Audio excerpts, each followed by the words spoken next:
Hello. Hello. This is the Medicine Woman Solution Show. And I'm Dr. B Power. That's what I want you to do is I want you to be your power. I want you to be empowered. I want you to be your own guru. Hello. Hello. This is the Medicine Woman Solution Show. And I'm Dr. B Power. Yes. Yeah, I had that Jennifer Osika saying, congratulations to you. Yeah, I got my dissertation certificate, doctorates, and I ended up putting it up just in my private group. And then finally, I have a YouTube that is also, I have a Dr. B Power. This one is Medicine Woman Solution. And I wanted to share more private, but there's not a lot of people over there. And that just happened to be one video that I thought was super duper important. And I can remember and recall all of the really, really beautiful feelings and excitement. And you can hear it in my gestures and my tones. And I thought that was amazing to me that I could feel so ecstatic. And so when I do any manifestations, I recall, or at least rewatch that. And it takes me back so I can get all of the sensory input so I can use that heart-brain connection, that excitement in any of my manifestations.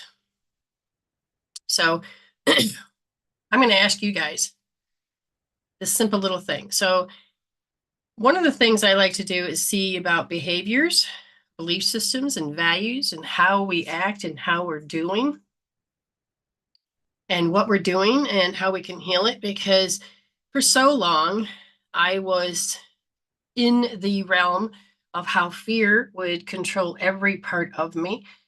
And I didn't realize it, even though I had God in my life. Even though I had God in my life and all of this, I still didn't realize it. It was in my language, it was in my stance. Even my right eye is more blurry than my left, and that will tell me that my body had an experience, a visceral experience, and it affects my posture and every part of my being. And so this eye is a little worse than this eye, and I don't want to see something, and it's about protection. So, but we're not going to go down that road, but I'm saying every part of you is connected. And one of the things that we're going to talk about that it continues with what the theme has been for a while is how manipulation, how control dramas about people's behaviors can cause a situation to where you're stuck in this repetitive response. Okay. We've already talked many times over about how we got stuck in that response. But I want you to begin to see something, not to shame yourself, not any of that, but to go, am I doing it? Do I have to do it? Can I change it? It wasn't until I'm in my 40s and I'm realizing I'm catching the words and I'm saying this, I'm done being treated like an object. And I had this strong belief that I couldn't see anything but this perspective. That I even got to the point where when I was talking, I stopped really being fearful or shamed or guilted into responding. And they didn't seem to matter. They were maneuvered to get back into control. And I'm like, wait a minute. So it doesn't matter really what I say because they're in a program themselves. So I would say certain things, and all of a sudden they would steer it back to what they wanted. And if I didn't comply, then they would find another tactic or tool, a manipulation way of being. And if I, like, whoa, so that was like beginning of my eye opener. As time went by, I began to heal a lot of these things so I would not have to be sucked into it in that one perspective, that one perspective. So I got to see more and more, which was good. And as time went by, I have to say, I got to begin to understand more about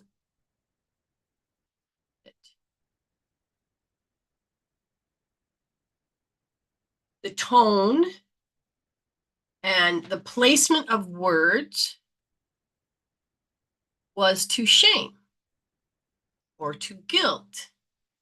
And these are not the fact that they are using manipulation tools, but it's a communication style that we need to clean it up. How do I put this? Um, so I have installed buttons of guilt and shame being controlled by that. So if somebody was not happy with their whatever I did for them, but they weren't nasty about it, they just weren't sure how to talk to me because it felt like eggshells that if they were to approach their needs, then I would take offense. I would get into guilt and I would get into shame. I wouldn't feel it, but I would respond. But if I looked, they were based on I done something wrong. Okay, now each one of those need to be seen, but also healed. The epiphanies and the awareness is when you're having a conversation with somebody that's not hurting you, that doesn't have the intention of manipulating you in any form. And they're having a conversation. And the biggest thing is when I got over here, my husband's Australian and I'm American. So we have a lot of similar words, but we have a lot of different definitions to words. And then we have a lot of words that we say that are just slightly different. Like there's apricot and apricot. There's shid and sheds. And there's, different way of pronouncing certain things depending on where you are. So I had to pay attention more to what I was saying and what he was saying so that we could always be in sync, not out of sync. We weren't talking just for the talking. We weren't, what do I mean by that? Is like I was having a conversation with my friend and I thought, you sound like you. Energetically, it feels like it's just a conversation. So you're not really present. And who were you just talking to that you're still in that realm? She's like, oh my goodness. She could see that the energy of that last communication with people, that it was lingering, that this is a habit, this is familiar, this is conversation, this was, are you really higher self being present? Now, who set the tone of that conversation? Or how is it that's how they hear and you are doing your best to be in alignment with it? And what does this mean? Well, we've got really sucky social skills that we all need to heal within ourselves and recreate a new way of being as far as energetically communicating. So being present is one. Being present is understanding that when I'm eating, I'm not just woofing it down. I'm being present of the taste, the temperature, the texture, and I'm being present of how many times I've chewed, swallowing, did it hit my belly, how all of this. So you're being present. You don't have to micromanage, but if you want to be more grounded, then I would definitely say to do that in some form. Now, if you are being present with the person, you don't have to stare them down and really intently. And no, being present is listening, not to respond, but listening to understand.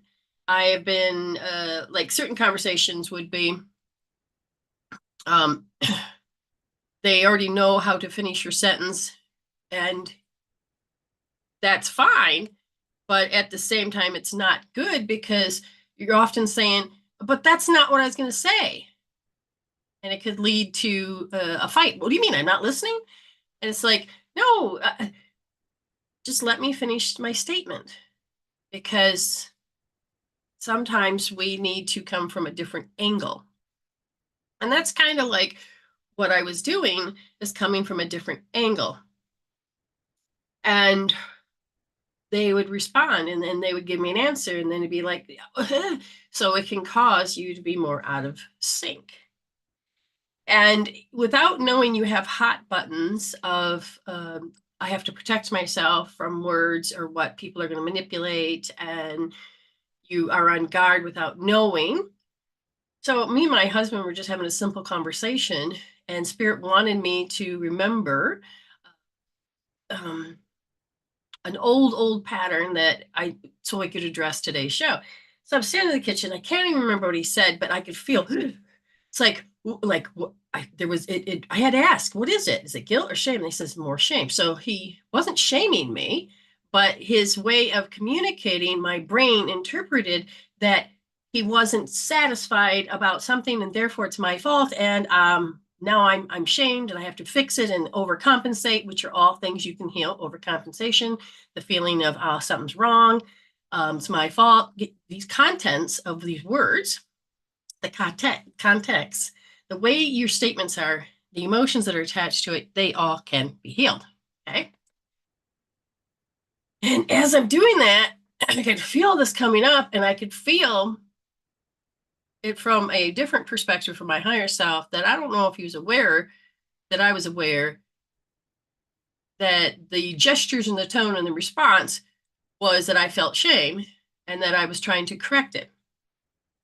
And the reason I say that is because he wasn't going, well, that's not what I meant, or any of that. He was just talking, and I caught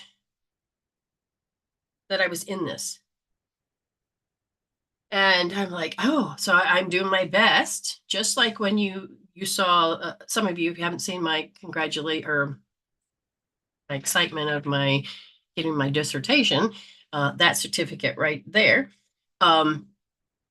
then the excitement, all of this, there's a certain amount of emotions around it. And so for me, it's a subtle emotion, but your physiology, the chain reaction of stress, but the chain reaction started going up in my body, and it was like, and I was aware spiritually that, okay, my breathing's off. I'm more up in my fear chest, and it's like, good morning, Jen. And I became more consciously aware, and that means consciousness, my spirit is more aware, and it started to do and see the unconscious incompetent program that it was in. So I was able to go, oh, I'm starting to see, I'm becoming more conscious of this particular program and pattern that was there. Now, this is a gift to you from your higher self, that the more you be done spiritually bypassing, be done with all that, really look at,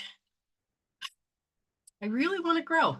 I'm looking at the parameters, and is that where I want to invest my energy? Is that kind of the response I want? Am I living in fear? Do I have any of my successes screwed up? Safety, security, stability, standing, serenity, space, freedom. And I could feel, yes. Well, then notice the response.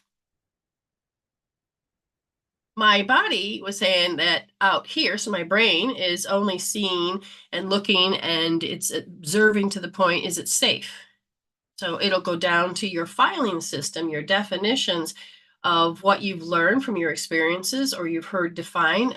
The first 7 years is all about what you pick up from your parents, your siblings, and, church and school and the town, that you're living in. We borrow, and then we practice, and then we decide, who do we want to become? So as you get older in these stages, by the time you hit 30, there is an awakening that is about, I want to become all of those programs. But a lot of people don't even know, they have no clue. Why would you need to? Can anybody tell me why you would want to see? Because you're like, that's too much work. No, I'm worth it. I'm worth my happiness. I'm worth my joy. I'm worth it. So what was my question? Anybody was listening? What was my question? Let's take a second. What was my question? It is worth seeing. So what is my question?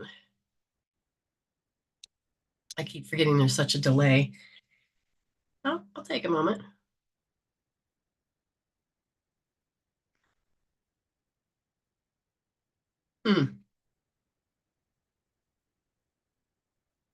Okay. So be present with me. Be present with me. I'm going to be present with you. I'm going to treat you with and respect, not like an object. What lengths will you go to do who to do you are happy? Yes, yes, someone's paying attention. Yes. I think I'm worth it. I think that by paying attention to where I'm focusing, what am I thinking and sowing and reaping, to me, you don't have to keep doing this. Oh, that's so much work. Because once you start to do the next layer, it becomes steps, doesn't it, Joy Joy? It becomes steps. It's like you don't have to work so hard and pay attention to every thought. You don't have to pay attention to every thought. If you're less than love, the first step would be notice. I'm not joyful. I'm not happy. And you're like, okay, I'm less than love. What am I focusing on? And then you can just say generalize. So, oh man, I'm sitting here for 2 hours rehashing. Yeah, lays it out in front of you. Very good. And so it's like these for 2 hours, I was thinking about the argument. Okay, it's about the argument. Okay, so in a hero's journey, it is to, win. They're wrong, I'm right, blah, blah, blah. But the brain wants a completion. So your brain will like, well, this is unfinished. And if you are not connecting to your right brain where you can see the bigger picture, and if you're doing just left brain, which is in stress, then you are going to whittle it down to one answer. And it's be right for you because, oh, everything seems good again. But this is where, when we, like I said, beyond 30 years, I want to unpack my emotional baggage. I want to unlearn. And again, we chose as a soul to learn all this, have these experiences. But the question is, right here and now, do we want to continue as that belief system, that values? What's important to you? Everybody thinks that's just a good symbol. But when a person comes to me and they're crushed, that is important to them. And they're not going to give up that crushedness because that's important to them. They know that they can't stop focusing on it. I mean, their brain will go over and over in weeks and months and years. And what you're going to notice is that there's an emotion that's attached to it, or emotions. And to hear those, you usually can hear a statement, a declaration. Nobody loves me. Why am I a target? And what you're saying is that you have mastered understanding what direction the energy is coming from. Subjective, objective. Oh, thank you. Everybody's complimenting on, gorgeous, that's beautiful. Thank you. I'll take that in. I'll take you guys' love. But again, I don't have to, it's like learning how to walk. I may know how to scoot when I'm born to go get my milk. And then I learn how to scoot, and then I learn how to crawl, and I learn how to walk, but I don't have to relearn any of those because I've done it. I can put that as a program and then just go right straight to walking. Now, that's funny too, because I was always walking based on fear. And so I have a very heavy foot on one side versus the other. And I've had to become more conscious and become aware that my body's posture is in run mode. And we have a dominancy of when we're stressed, we really focus on not using the bigger picture or all of ourselves. We only use our dominances. And so I would go into, so if you, emotions type thing can be seen with sensory systems of I use visual, or I use auditory, or I use kinesthetic, okay? Or use digital, which is the self-talk. And usually taste and nose, not many people do, but they are a big part of you. So I may be more dominant, and you can measure and you can test to find out which one you're more dominant with. Okay. And you can, moving on to that, you have that, like for instance, you can find out which eye is more dominant. So as I'm lining up, see, as I look through this eye, the thumb stays. But if I look through this eye, it moves. So my right eye is dominant. There's other tests to find out which foot is dominant. Right, I'm right-handed. I'm all right on my side. I use my right brain, my right eye. I use my right hand. I use my right foot. And it's like your brain needs to mix it up a little. And when you're in a stress situation, for me, I've been healing out so many things that my brain starts to become whole again. And means my body has been, the patterns that are in the body are changing too. Okay. And I think that is totally worth as I get older. Balance. Very good. Yeah, don't feed the negative. You don't need the nocebo effect. And when you begin to awaken, which it sounds like Joy's doing, and you look and you're like, yeah, but my life's still the same. Yeah, no. Spiritually, if you start to connect and you start to do these things and your heart brain kicks in, then all of a sudden you have to go through the mental and emotional and the physical. So you can do and have a miracle with your pineal kicking in and telling the nervous system, to create that. And there's ways of doing it. Transcendental meditation. Okay. Dispenza's way. But some of us may not have signed up for that route. So we are going to look in a different way. So that's what I'm here for. So as I'm beginning to show you that if you begin to become your sovereign self, you get the autonomy, you get to empower yourself, but not with ego. You're doing it with the heart brain coherence. And what happens is you're doing it with love, which creates a placebo effect. Placebo effect, everybody's like going, that's bad. No, it's not. It's power of positive thinking, the power of positive being. And it's not just wishing and hoping, which is not a placebo. That's more of a nocebo, because notice where I'm at. Notice what I'm sowing. I hope, I'm in fear. So fear is the one that's doing the sowing. And I'm going to reap more fear and stand in the position of the mirror of, I'm going to lose. I'm still going to stay in that hoping. Now, hope in the healthy sense is that flame on the candle in a dark room, and you start to follow it because it's the resolving energy. It is lining you up to a different, higher, healthier vibrational match.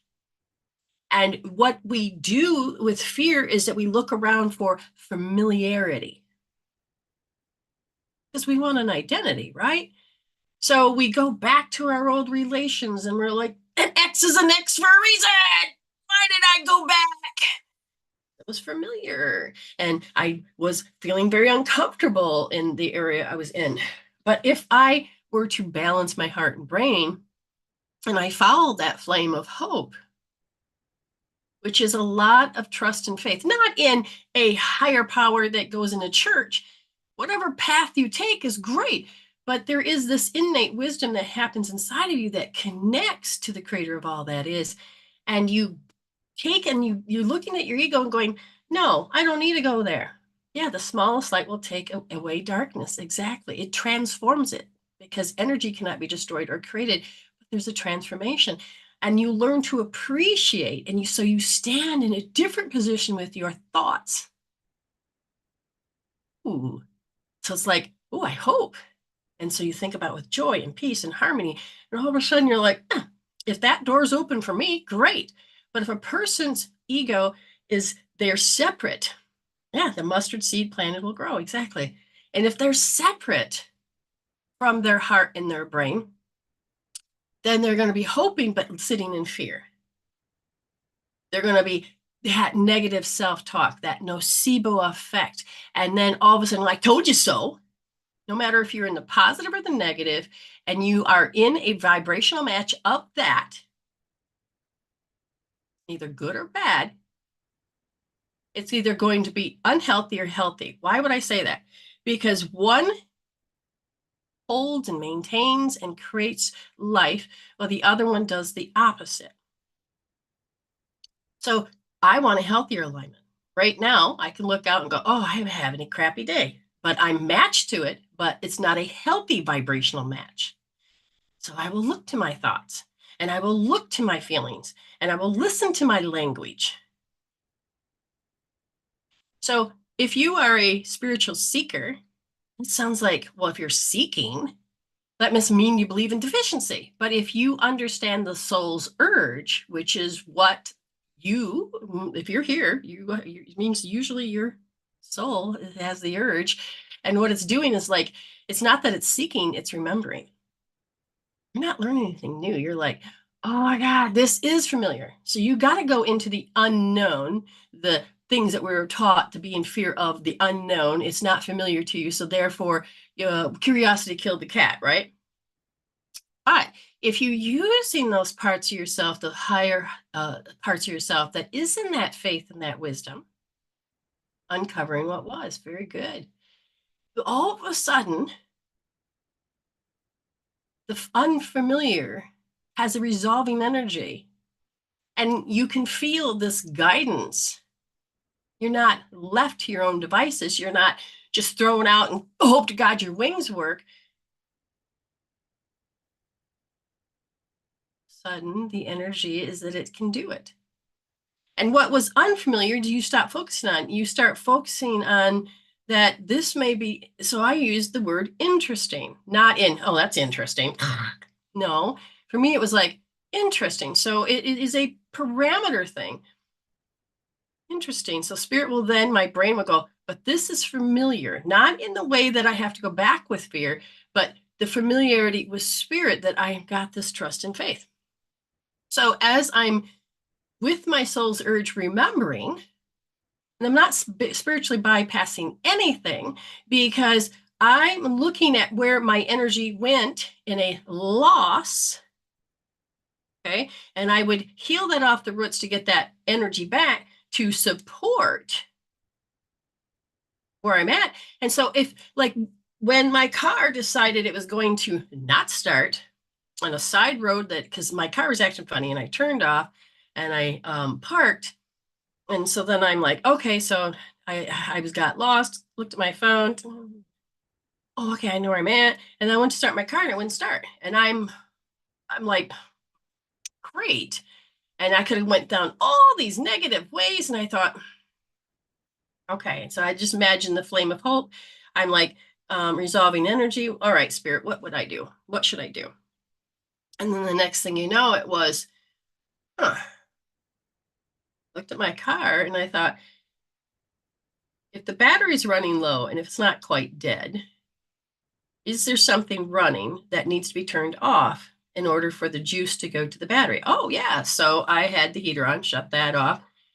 Or, yeah, I think it was I shut that off. And then the windshield wiper was up. So I put that in a different position. And so I checked everything. My headlights are off, everything. And then I didn't go, I went, we're going to see if it works.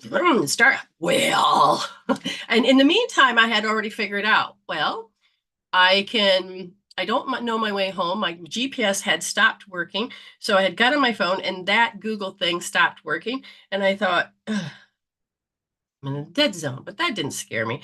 And I thought, okay, so I took a picture of it. And then I went to another place and I thought, you know what? I could even just call my husband and he can look at Google and then he can tell me what road is coming up.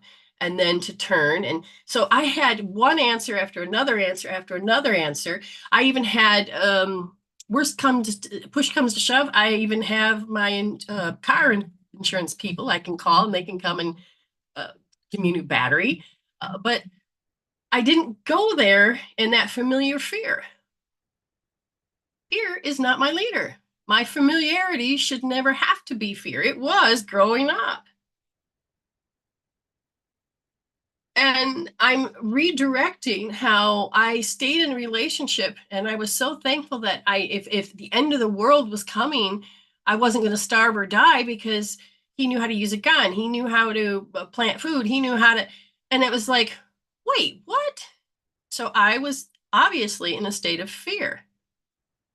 So your 6 S's are super duper important: that safety, security, stability, sanity, serenity, and space, freedom. But in the archetype of life, you have every single one of us has this. We have the child with many different faces. We have the prostitute. We become less than.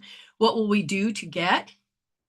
Because we don't have the independence to make our own dream happen, to make ourselves understand that we're already safe.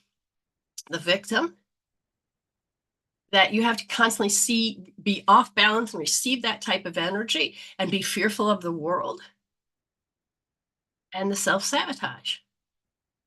Now, the self-sabotage is like, you don't even know that out of the 6 S's, let's say security is out of alignment. So you don't feel secure. So the insecurity is going to cancel out any of your dreams.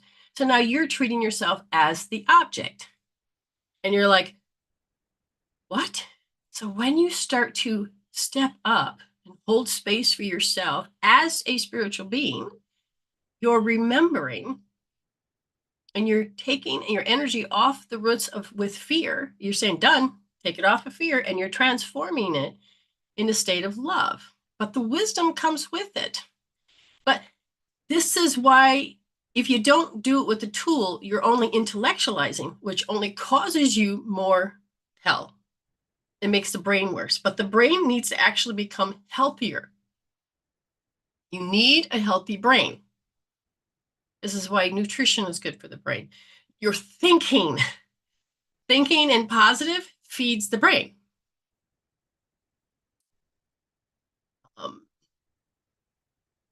So when you are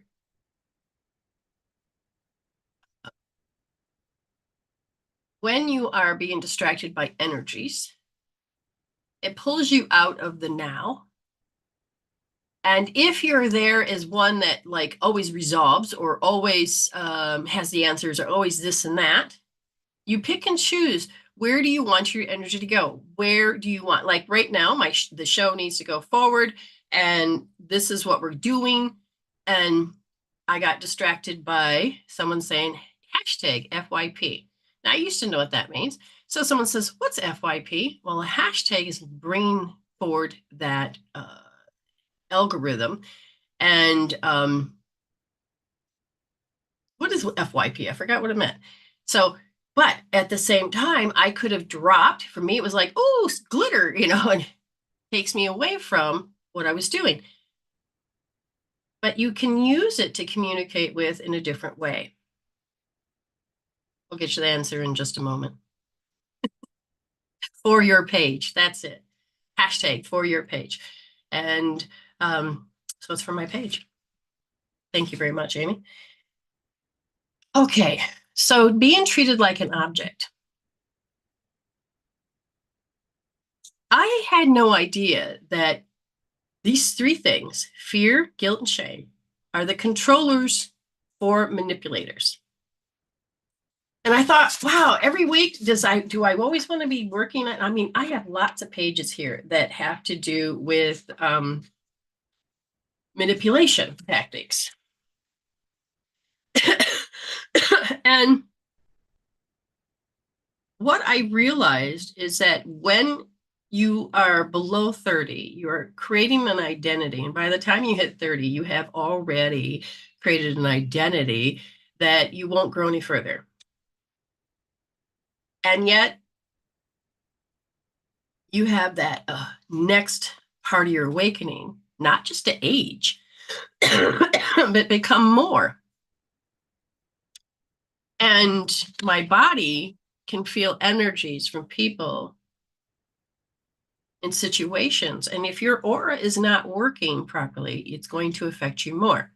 Okay, but we're not going to go down that road of talking about auras and protection orbs and just yet. So you are waking up to not being the victim where you have to go, oh my God. Now, if you are there, that's fine, but you can heal that. Hashtag you can heal that. Hashtag I can heal that. When you finally can go, okay, what is a victim mindset? What is a survival mindset? What is a ego mindset? What does all this mean? So now you're seeking to be on a quest and a mission and a journey to help you bring in new information to discover. Discover what? Well, you maybe don't even know, but if you use your heart and your brain to do so, you are going to go into a new way of being instead of just a program, a pattern, a program, and a pattern. You are stepping with your soul going, oh, it gotta be more to life than this. As I look back, the biggest manipulator that was in my life was my sister, the one that's next almost. Everybody did it, but the one that I really could see it is that it was attached to love. Oh my God. Love equals being manipulated. And the words. If and I thank her soul for being this. And it wasn't until I think it was in my 40s that I was having a conversation. So I have one sister at my house. I have the other sister that's not, and the other sister that's not wants the sister that's at my house. Who gives a crap about this sister, right? And I was aware of how she does things, but it was so blatantly obvious. And then her pattern, and she did it with the other sister. And it's like, okay, it caused a rift. But I'm not going to say anything because doesn't need to be. Everybody's in their different spaces. But the eye opener was she needed to throw my sister under the bus. She began to treat the one that she loves. She says she loves me too, because she couldn't get her to control her, to get her to do what she wanted, to come to her house, stay with her. She decided to throw her under the bus and says, well, you shouldn't like her, blah, blah, blah, because she talks mean about you all the time. And I'm like,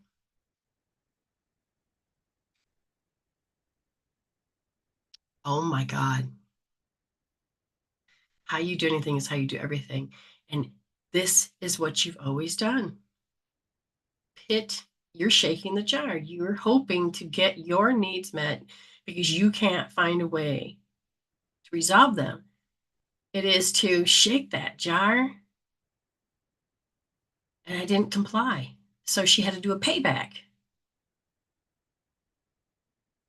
It's okay. I still love her, but I didn't have to fall for it anymore. And that's why I say to you sometimes it's okay to be to lose your family and friends. I was no longer needing to be an object. And that was really the shocker was that how fast it was to try to get me to go talk to the other one and kick her out so that she would have no place to go. But I just can't do it. My heart won't let me do that. And I wonder why for so many years, I just felt like every time I had a conversation, it was like I was driving myself crazy. She would drive me crazy with all her fear, paranoia.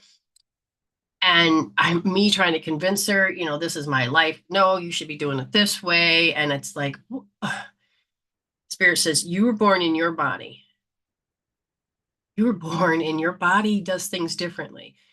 You have a left side, right side, your brain does things, and everybody does things differently. You do not have to conform. You don't have to. And I am like, I'm not gonna. I used to feel by guilt and shame and fear that I had to change who I was so they would shut up. And in some cases, it looked like I was selfish because it's like, okay, fine. But at the same time, it was like I had to survive. And I'm like, but that's a vicious cycle of fear. why am I not so afraid of the fear? Why is it that, well, first of all, I'm not going to keep listening to negative things and people's fears because that's all there was on the planet. And that I have to contribute to continue with the collective to being more in fear. I chose to opt out of that part of the matrix because I've chosen to fill it with love, peace, joy, and harmony, with education and knowledge, not to find proof. So that, no, it was my soul was seeking the answers in the quantum field that is not about fear. No, I don't listen to the news unless spirit wants me to. And I will be synchronicity or be guided, whatever. But at the same time, it is unfolding. Now, if like, oh, anyways, being treated like an object, we fall for all these things. I mean, like I said, I have tons and tons of stuff here. And I'm not looking at this. We have aggressive humor as a manipulation tactic, being aggressive, blackmail, blame, changing criteria, coercive behaviors, criticizing or judging, denial, gaslight, guilt, false intimacy, false expectations, false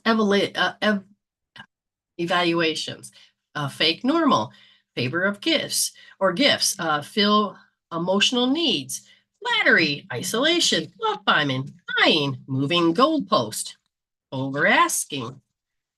Oh yeah, that was a big one. And so, uh, oh, these are out of alignment. And say, where'd the rest of my stuff go? Yeah, I've got like repackaging the truth, playing the victim, pretending to be confused. Oh, that one. Okay, playing on insecurities, passive aggressive behavior. And, I didn't know what any of these were. And some of them I had done. I'm like, what's going on? Why did I do those? Because we were taught social skills based on observation. And some social skills I couldn't do because I did not want to be this energy of negativity, because I observed emotions and energy. So if somebody was angry, this energy, if you could just imagine the energy being like a whirlwind or coming quick or switchblading. And so you can use words about how energy, you see them. And what I would tell people when I was finding a mate was like, notice how they fight. Notice how they talk about other people. Notice how their actions, notice. And how, if they're going to come out and tell you something that they do to other people all the time, be God to understand it's going to happen to you. And do you want to be the next in line to have that happen too? Oh, but I love them. Do you? Or is there something familiar in their signature that you, when you were growing up? If that's the case, and then what you're doing is that you haven't begin to open your eyes to notice that you just fell in love with, oh, they're my type, even in friendships, because this is how you were treated at your home. But a lot of people say, well, I don't remember when I was a kid. Correct. But you will, if you pay attention to your spirit, you'll see it in the day-to-day present operations. So I had this friend that constantly was on drugs, and they were never present, darting their eyes, any of that stuff. And I would say something, and then they would change the subject, or they thought they would answer, or, oh, this was more important. And it was like, oh, why am I even, how do I, thank you, Spirit, what am I supposed to do? I chose not to want to be in it. And because, I need to learn to honor me. I didn't bash. I and respect that that's what you want to be and who you are, and that's fine. But I don't owe them anything. And I began to listen to how they were very needy, and I would answer that call of needy because that was how I fit into the family as a kid. I had the answers. I could go do it. I was a gopher. Um, I had learned to be that special assistant, and I can do anything. And But is that what I want to be as an adult?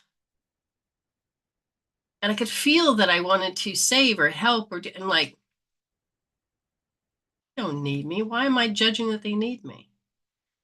But then I also heard that they were using manipulation tools to in order to get their needs met. And I'm like, but I'm not the one that can give you that. How would you do it?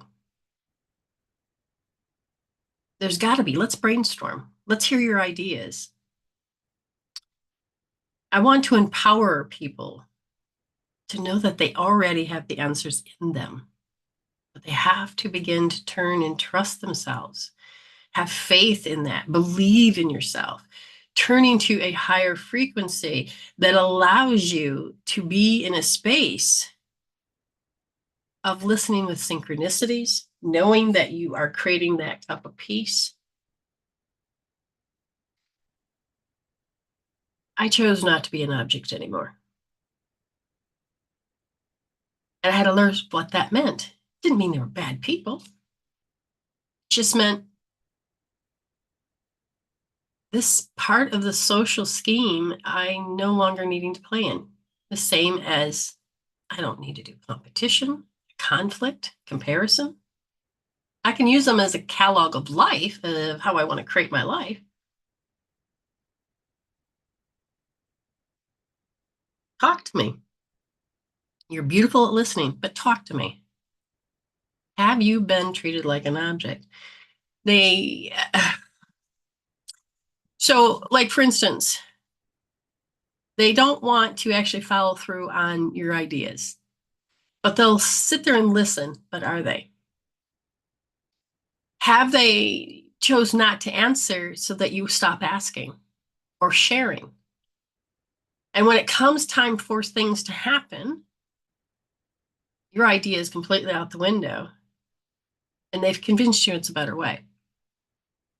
Oh, every day of my life till I met you. We have to begin to wake up to, am I prostituting myself? Now, when I first started, I was in religion. It's like, I'm not a prostitute. I don't whore out. And I don't sell my body. And there's nothing wrong with doing. And women were taught that that's what they were. This is how you do it. And the only way you're going to get money to feed your kids. But then the church and everything said that that's evil. That's wrong. They're being honest. We sell ourselves short. I think it's name of the book is The Four Agreements, and I think that's the book. But in the book, they talked about the pizza story, and this person did not believe in themselves. They didn't have independence. They didn't know about resolving. They didn't know how to go and feed themselves, so they were hungry, and they didn't know how to go and go do it. I mean, you can go out and get a job. You can communicate in trades, or you can go out and steal, whatever you're going to do, right? Well, this person couldn't do any of that. So along comes a knock on the door. Pizza man. So that's a need. I'm starving. I have a need. I'm starving. And so the pizza guy goes, yeah, he goes, hey, the first one's free. Now, this is a pimp in the whole thing, okay? Just so you understand, out in the world, there is how a pimp will be a good pimp, a benevolent pimp, or a nasty pimp, but it is to put their dream into your head and you make it a reality by you be doing the grunt work. And you do it because you're going to get something in return, some type of need. So, oh, free? Really? I don't have to do anything? Yeah, let's take it. Okay, wonderful. Now, there's going to be a dependency that has to be created. So you're hungry. Like, oh my God. So this is why you would hear the parable is that you teach a man to fish, he'll eat for life. But if you give a man a fish, then I can't remember how that phrase goes anymore. Wow, I've really changed. But you can trust the universe to provide for you. And you go out and you do the work, or you go out and you just start getting in alignment, or you're always asking, begging, and because you don't understand that you are selling yourself short. And maybe all you've ever learned was that somebody's got to feed me. I need them yet. So there's no wrong way, a wrong place to be, wrong way of thinking. These are ways of being. Okay. And I choose not to be in that. So I chose to put my own dream in my mind. And I was done, you know, prostituting myself out in the sense of, let's go back to the pizza story. So every day, same time, knock on the door, pizza man, oh my goodness, great. Next thing you know, it's like, oh, this one's going to cost you. Well, I have no money. Oh my God. Okay, so now you barter, not something you want to give, but yet you know you can give it. And so you're like, oh, my need is strong. I need that food. So then all of a sudden okay, no big deal, no big deal. And then next day, the stakes get a little higher. The price is more. But it's like the frog in the boiling water. So the frog is put into a nice cool pot, turned up the heat gradually, frog boils to death. Why didn't it jump out? Just like with gradual communication and a gradual of repetition and consistency, that you have a need that you don't know you can meet yourself. So then you're willing to sell yourself short by, I can do that. And so then you're grateful that you can get that need met, and you're thankful because in my part of my religion, I was grateful and all of that, that I was like, oh, okay, I'll just do this. But why do I need to constantly volunteer this or how or act this way or, but that was, so I wasn't really directing my life. I was letting the outside direct me. I didn't have any faith in myself. I didn't believe in myself. And so again, going back to the pizza guy, by the time you've gotten so used to being the food is coming at a certain time, it's called a conditioning. It's Pavlov's dog, okay? And the sound of the knocking, the smell of the pizza, the shape of it, that this person's coming. And if they don't come, then you're going to go out and seek that person instead of seeking something else. It looks like an addiction. But really, the pain and pleasure in your brain, the pleasure is actually really a craving. The brain says, the body needs something. And if you're not willing to stand up and take care of these emotions and these fears and to move them out, then you're going to be like, oh, I got to fix this. I got to fix this. And so you'll go and what am I willing to do? So now your willpower is that you've accepted that you can't do anything else because you can't think out of that arrested development. You're stuck. You can't see. So you look around and maybe somebody else is in that same situation and you're like, oh, I could do that. But you're not going to get any higher than that until you start to climb yourself out of it. Now you can if you begin to change the energy field because you need to change the brain. You need to change this thinking.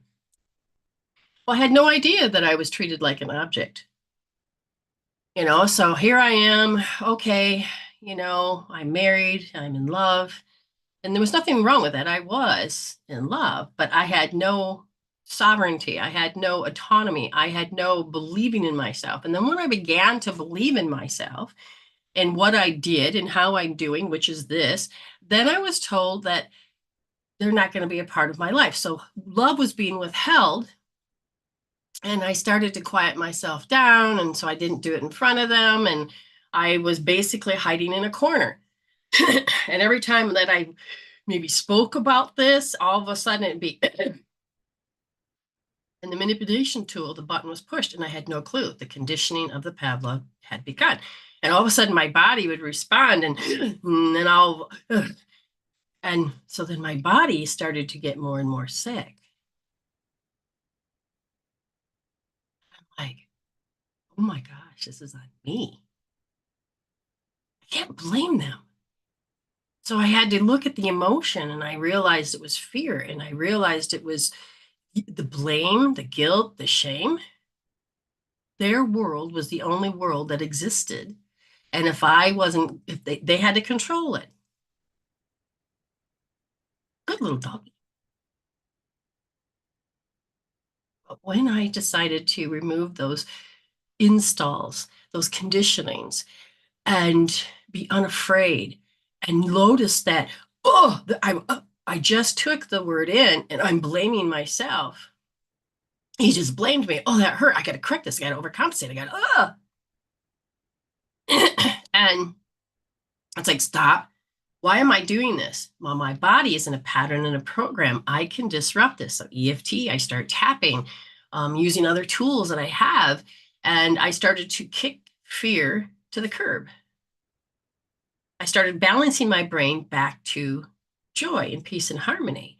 I wasn't seeking it, I am it. And the more that I was me, the more I could see that as I had released the roots and removed the buttons, that when I was being that joyful spiritual me and they would do those things, it wouldn't affect me anymore. And there was a great awareness that, why am I here? Why am I here? Oh my gosh. So this was familiar, but out there was unfamiliar. And I had believed for so long, ever since I was a child, that out there is fearful. And so I had to work on that. And so I worked on that. And so now out there wasn't fearful. And inside the home, it's like, I'm done here. And now I'm going to go out there. And I started preparing a way for me. Now, as I began to become more me, and see, there was no threat that I was ever going to leave. Now there is. What's going to stop me? Nothing. I love myself. I'm going to hold space for myself, and I'm going to trust the universe to provide, not by hoping, but by knowing on a synchronicity level that the answers in the quantum field are, well, there's going to be more options than just one. So I will sit in a vision reality and I will expand it and I will wait for that answer. And I will look to see if things fit. And I don't try to force them to fit. I'll say, okay, show me the knowing. That's how I'm here. This is how I'm happy. I'm there's no I don't know how to explain it. I have no regret to flying all the way to Australia. I have no regret getting to know the man that provided a space. I could have gone home anytime I wanted to. But why? Why would I give up on happiness? Why? I started to find me. I am me. And I'm in a place where it's okay to be me 24/7. I fell in love with me. And then I fell in love with the man that was on the same wavelength, like-mindedness. We don't do everything the same, but there was that higher self, that heart-brain connection that we connected on, that we knew that the social skills of yesterday are not going to fit in the tomorrows. We have to begin to cultivate, see what no longer fits, and learn to come back to center. Because if those yesterdays were all about being out of sync and control and da. No. So we decided that no matter what we're going to do, we're going to unpack anything that no longer serves who we are or becoming. And so we'll always come back to heart, brain, center. So if we're just being two humans that are not connected and we're not in our heart, brain, and we're fighting like this and we're out of alignment, we stop. Okay, we're out of sync. We're going to go heal. Three things.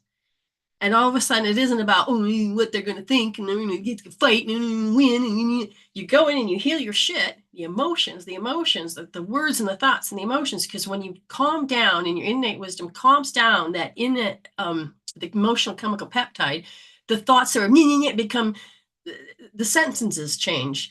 It doesn't have the same meaning, and then you change how you know it, and the next thing you know, oh, I feel better. Your brain's balanced, your heart brain's connection. And the turnaround time can be just like that. And we'll come back together and we'll look at each other and go, wow, I'm sorry. Or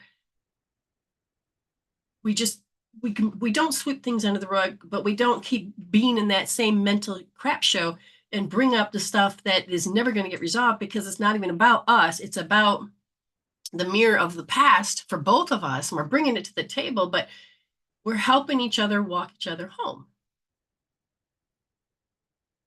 And this is the beauty of a new relationship. So you got to stop wanting to do all of these social skills of, oh, I'm going to win one over on somebody. I'm going to do this, I'm going to gaslight them, I'm going to move the goalpost, and I'm going to, this is the secret of success. This is how you do, this is the alpha way. No, I chose to become Sigma. I chose to include my heart-brain connection. I chose to be love, and I chose to be that cup of peace. And whoever wants to be on that journey with me, great, because then we're going to learn how to do energy exchange, not about keeping score, but about and respecting.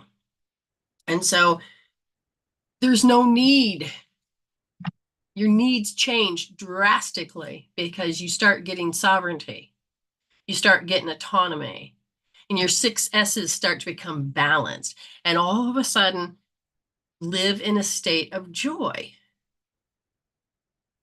Now, if I can't get him to do what I want, that's on me. Why can't I do it myself? Why can't I just say, okay, help me, Spirit, understand what I need to heal so that it can be done, whether I do it myself or somebody else comes along. But I don't have to be mad because I can't control somebody. So I come in and I take care of any judgment. You have to learn to go into a discernment. If you're stuck in an environment that's hell, how many crappy times do you have to go through until you move forward? How many? And sometimes you have to stay there and heal about enough stuff in different stages. And all of a sudden, the door is wide open and you can run like a dog. Be free. And you can trust yourself that you can resolve to evolve, that you can find the answers in the quantum field, that you're going to be in the synchronicities of life. So stop being an object that gets to be controlled and manipulated. I want you to get this heart-brain coherence so that you're like, I'm hoping. No, just say, where's the flame? Where's the hope? Oh, there's the light. I'm going to go towards the light.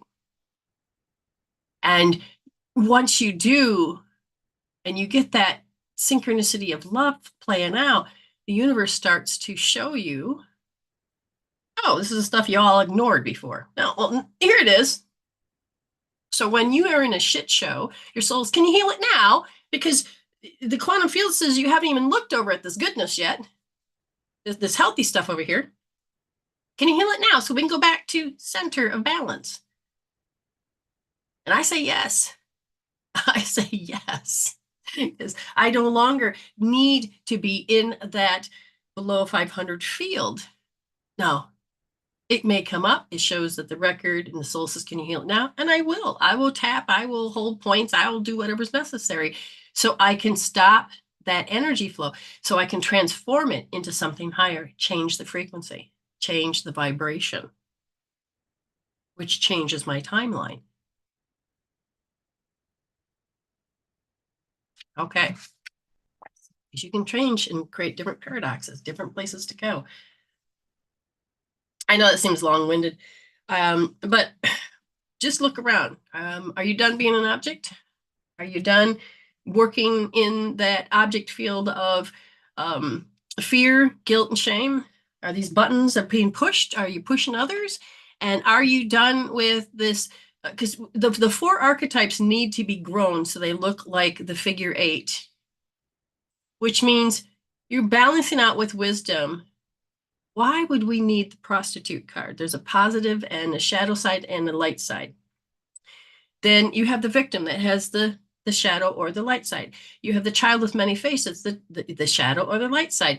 And you have, what was it? Oh, self-sabotage.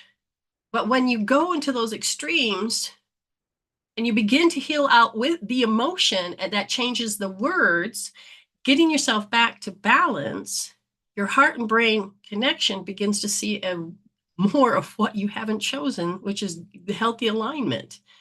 And your vibration and you changes, and the universe says, oh, look, that door you've been banging your head on, yeah, that's not yours. Yours is over here. And you start to notice, oh my gosh. And a lot of people are like, well, I don't feel like I deserve it. Go heal that shit out, because that door has your name on it. It's already open. How do we limit ourselves? How much do we believe in restrictions?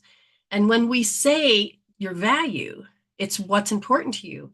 If you are hanging on the sadness, that's what's important to you. That's what you're focused on.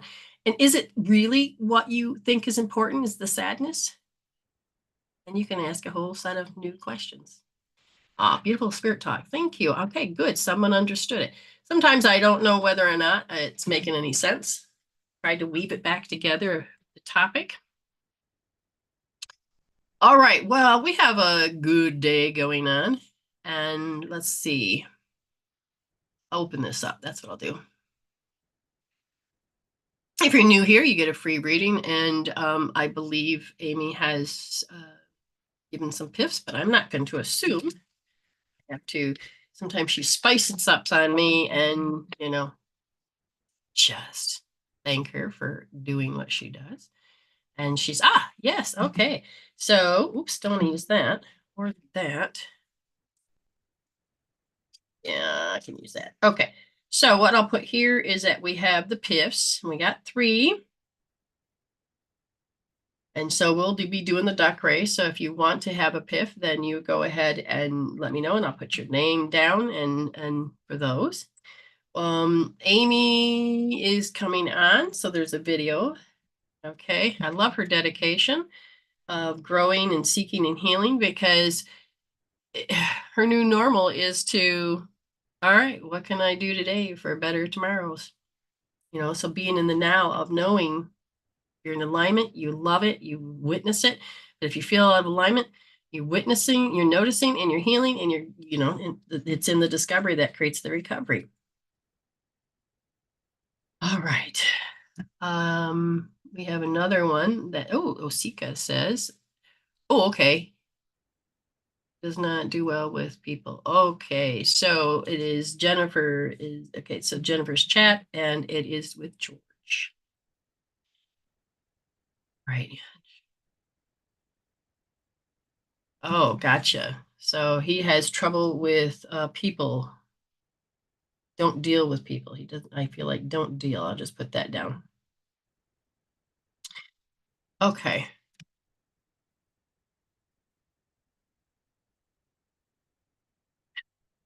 It was funny going into my chiropractor. I just love that place. And the beautiful people behind the desk. So I go in and chatting with the girl. I didn't even know the one was even pregnant. She just went, boop. She just started showing. I mean, really, that was funny. We're talking, and the one girl goes, "Somebody's birthday's next week. That's when you come in, and then you have another session." I like totally forgot that was happening. So when I go to put myself back in my body, I got to remember I'm going to have a new number. So put down for the names of the piff, we have Nichole said she's willing to play. Put that there. I need to see the clock. Oh, yeah, you're using that one. That help?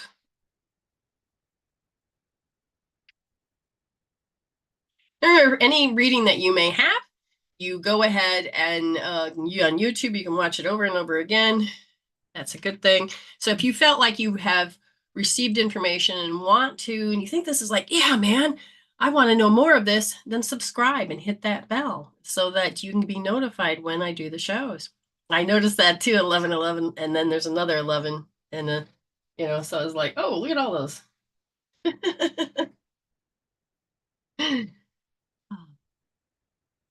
But it's just like, all right, so let's see. We're gonna, because Ayme and Jennifer has paid, their name goes into the drawing, so they have a chance to win, what do you call it? The expedites. Get those out of my way.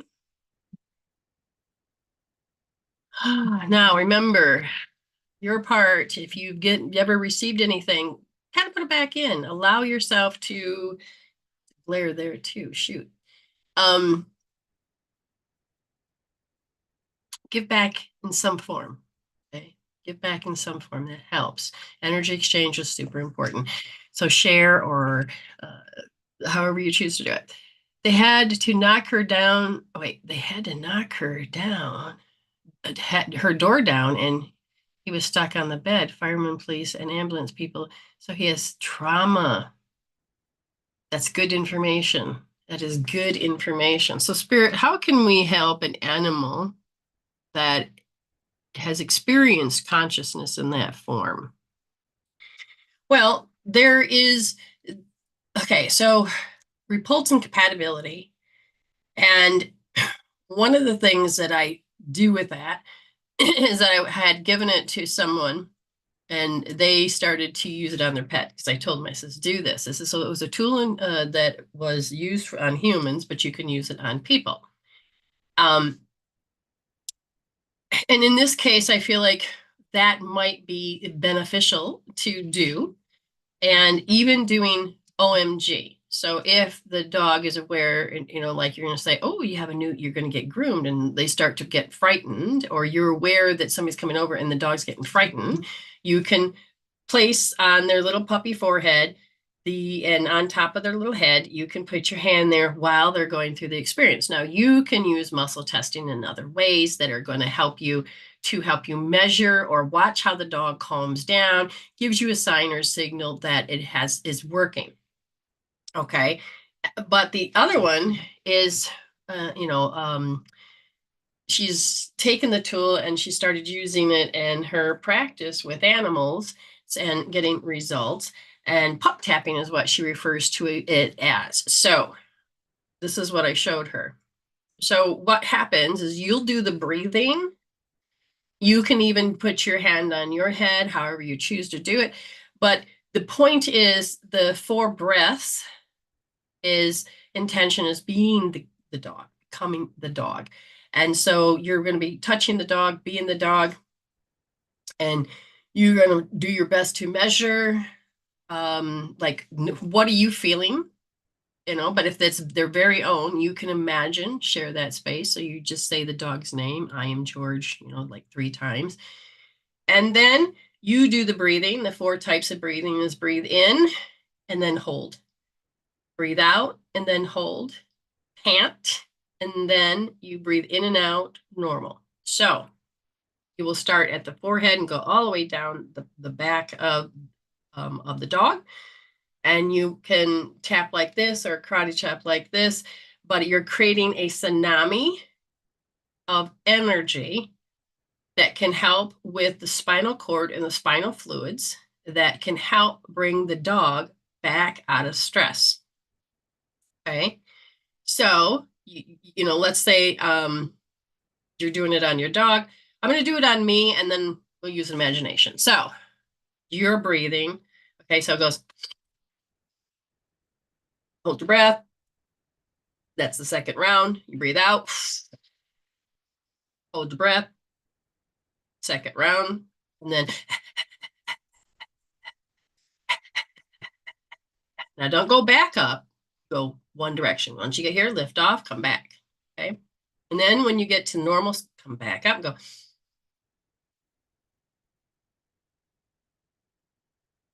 So there's always 2 rounds to each of those 4 types of breath.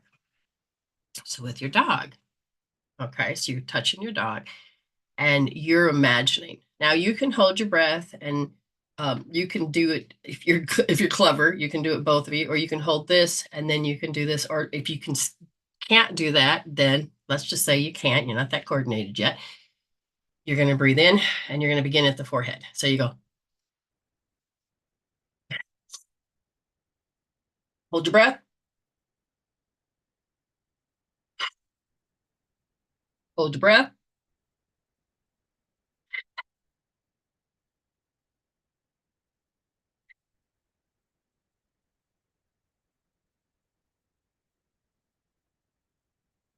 Now you just change the energy for you and the dog. Now you're going to hold space because you are the dog, but you're working on his body, but you are intentionally holding. And it's just a light tapping down the spinal cord to the tailbone, because a lot of the energy gets stuck in the tailbone, but the whole spine is what is very important for the dog. Now, if the dog is like, you ain't touching me, then you be the dog again. You do it to yourself as the dog. Okay. Or if you kind of have an idea, is that you get a picture. So let's say you're more psychic And he's like, oh, the energy came in and these people, fire, and these people are coming in. Ah, you can imagine, you can measure it, depending on how psychic you are, how much you know how to multitask, and you can hold the picture, the reality, the knowing, and notice that when the blood comes back up, the thoughts begin to change. Now, you are also going to set the tone. Now, I believe you and George have had a shared similar of fear with fire, with, oh, did I just got some? Oh man, I got something on my shirt. I'll just hide it. I don't know when that happened. Um, so the similar. So it's not by accident that George is in your world. George is there to help you heal your incidences. So you can use each other to measure where you're at. So George may get fear of people or fear of situations, and maybe you don't know because you gotten older, and you're like, oh my goodness, if I really looked, I don't really want to be around people, or I really don't want to go out and do my thing, or I really don't want to, safety, security, stability, sanity, serenity, and space, the freedom, these may be unbalanced. So you then can take and write down with an intention, whether it's with you or your dog. You don't have to have it, but it helps because it helps hold the intention. And you can place something on your thymus or put it on your belly button, whichever you feel intuitively inclined to do. Oh, I kind of need a pendulum, don't I? That's an earring. That's not going to work. I keep gravitating to the one that I need to fix, but it'll work. I want you to notice that what territory means is your energy, your field, your space. And that territory, even for that dog, the same thing that you both have in common is that you are spinning out. It is the reaction to the environment in that moment. You both are spinning out. And you feel duress from people. You feel duress from the environment. In your territory, there is duress. And they're saying it's time to begin to heal this so that you can start to feel stable to become more you. So then you can take and hold R3S like that. Okay. And then work on that. Or you take and you put down duress and spinning out on a piece of paper, place them wherever you want. And you go do the 4 breaths with the tapping, 2 rounds for each of the breath on yourself, because it is the spinal fluid and the brain.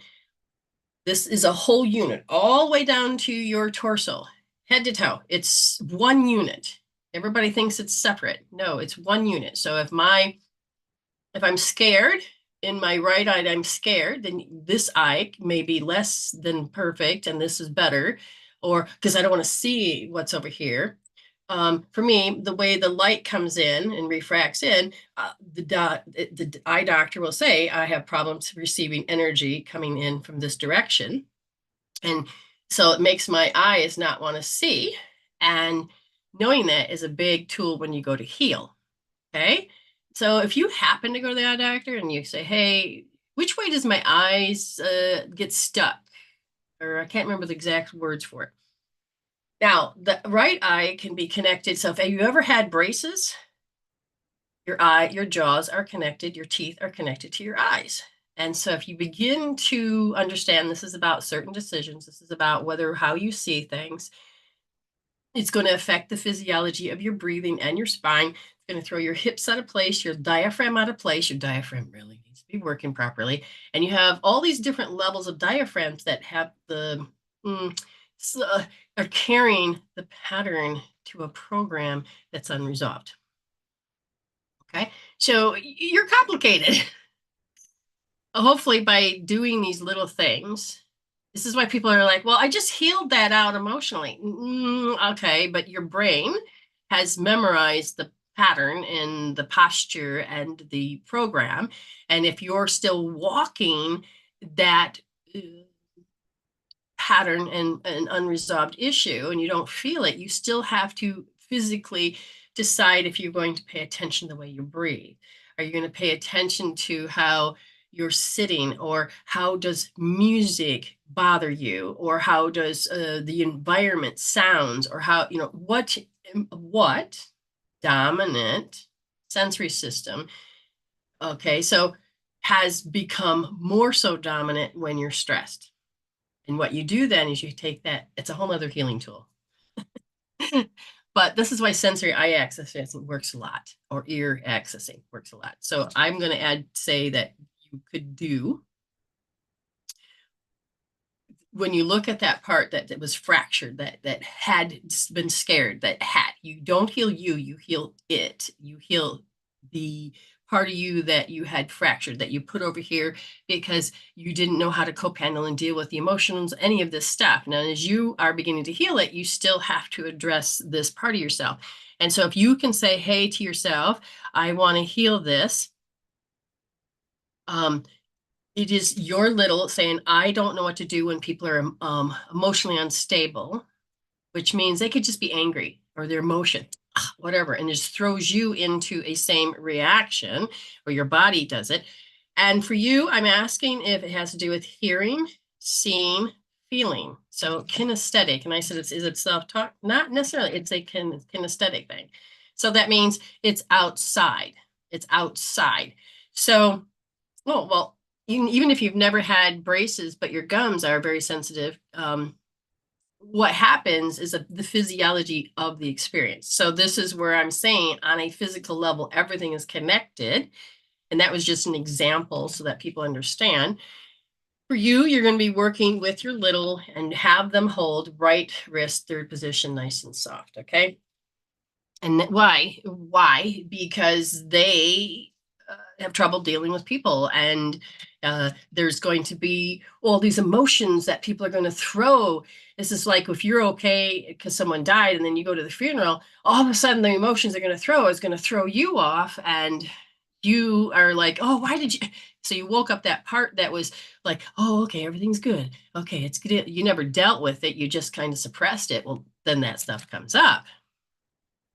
So to help a little bit further, then you'll hold L3D, because there's always this constant impending doom of the environment going to lose their crap.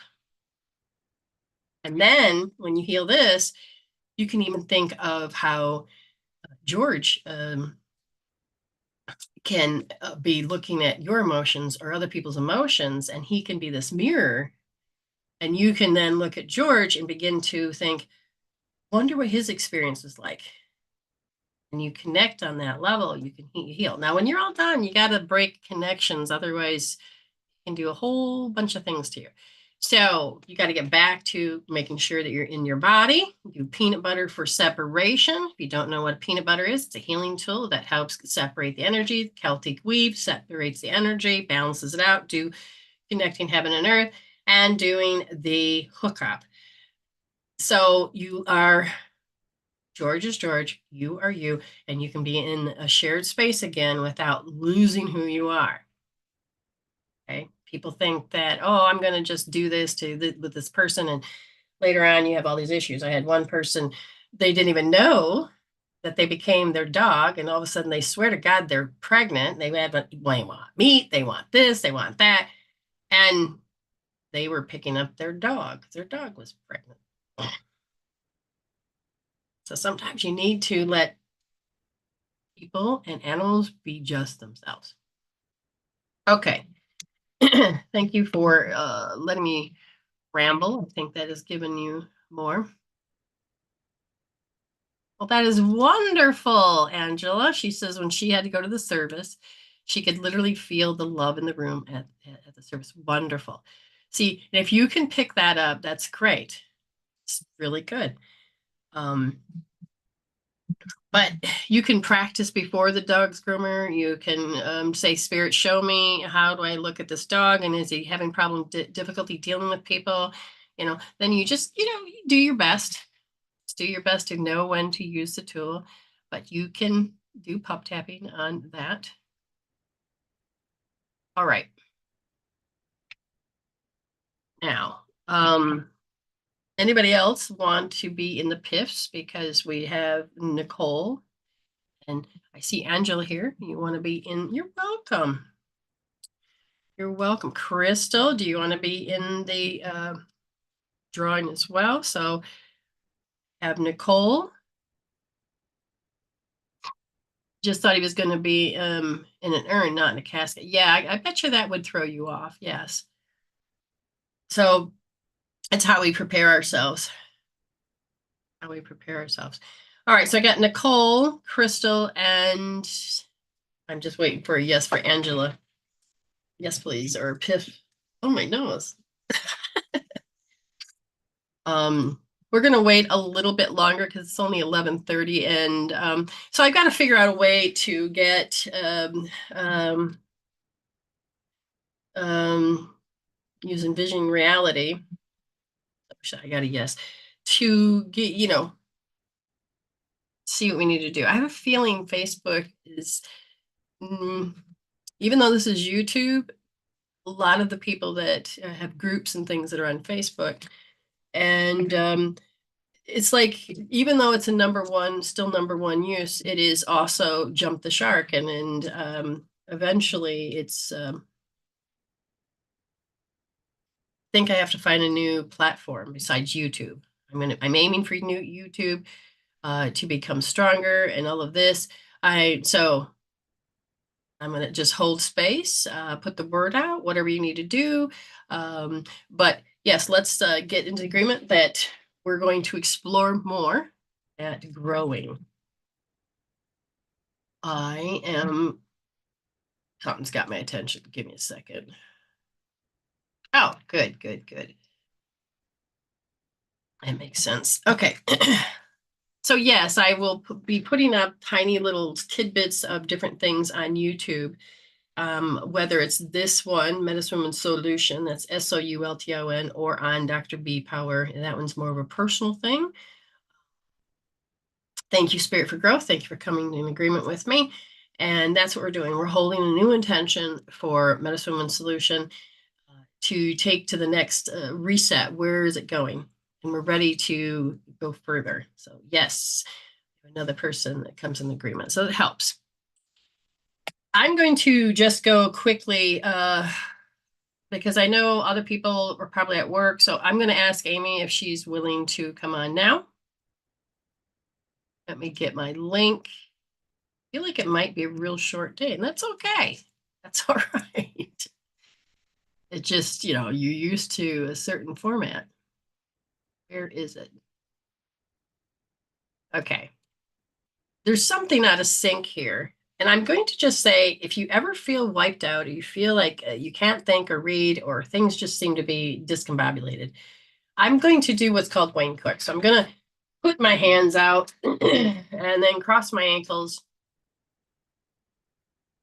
I'm going to breathe and sit up more straight so I could get my spinal fluid.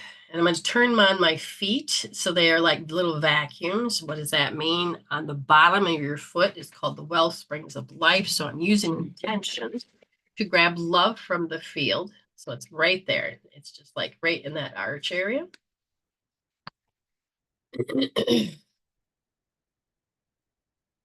Thank you, Spirit. So I'm receiving love from the quantum field, different options, because I feel like all of a sudden I couldn't see beyond or resolve or any of that. Like, I know what the next step is, but it just feels like there's a restriction. So I'm going to bring the energy up through my feet, up my legs, up to my min, which is the middle of, not the middle, but if you look where your belly button is, then go straight to the back. That's where that point is. Feel it energized, and it's going to come up to the neck.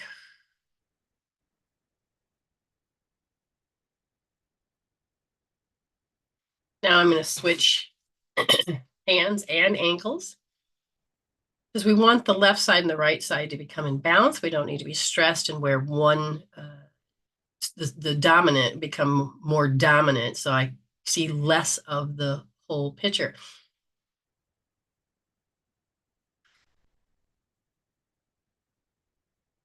Thank you. Robin's doing it with me because I thought I could feel other people doing it.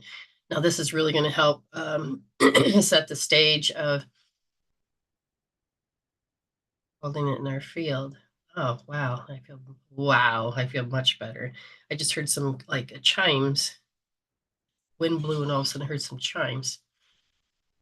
So uncross everything. Now this part, yeah, it could be a shape of the pyramid, or you put it in a heart shape.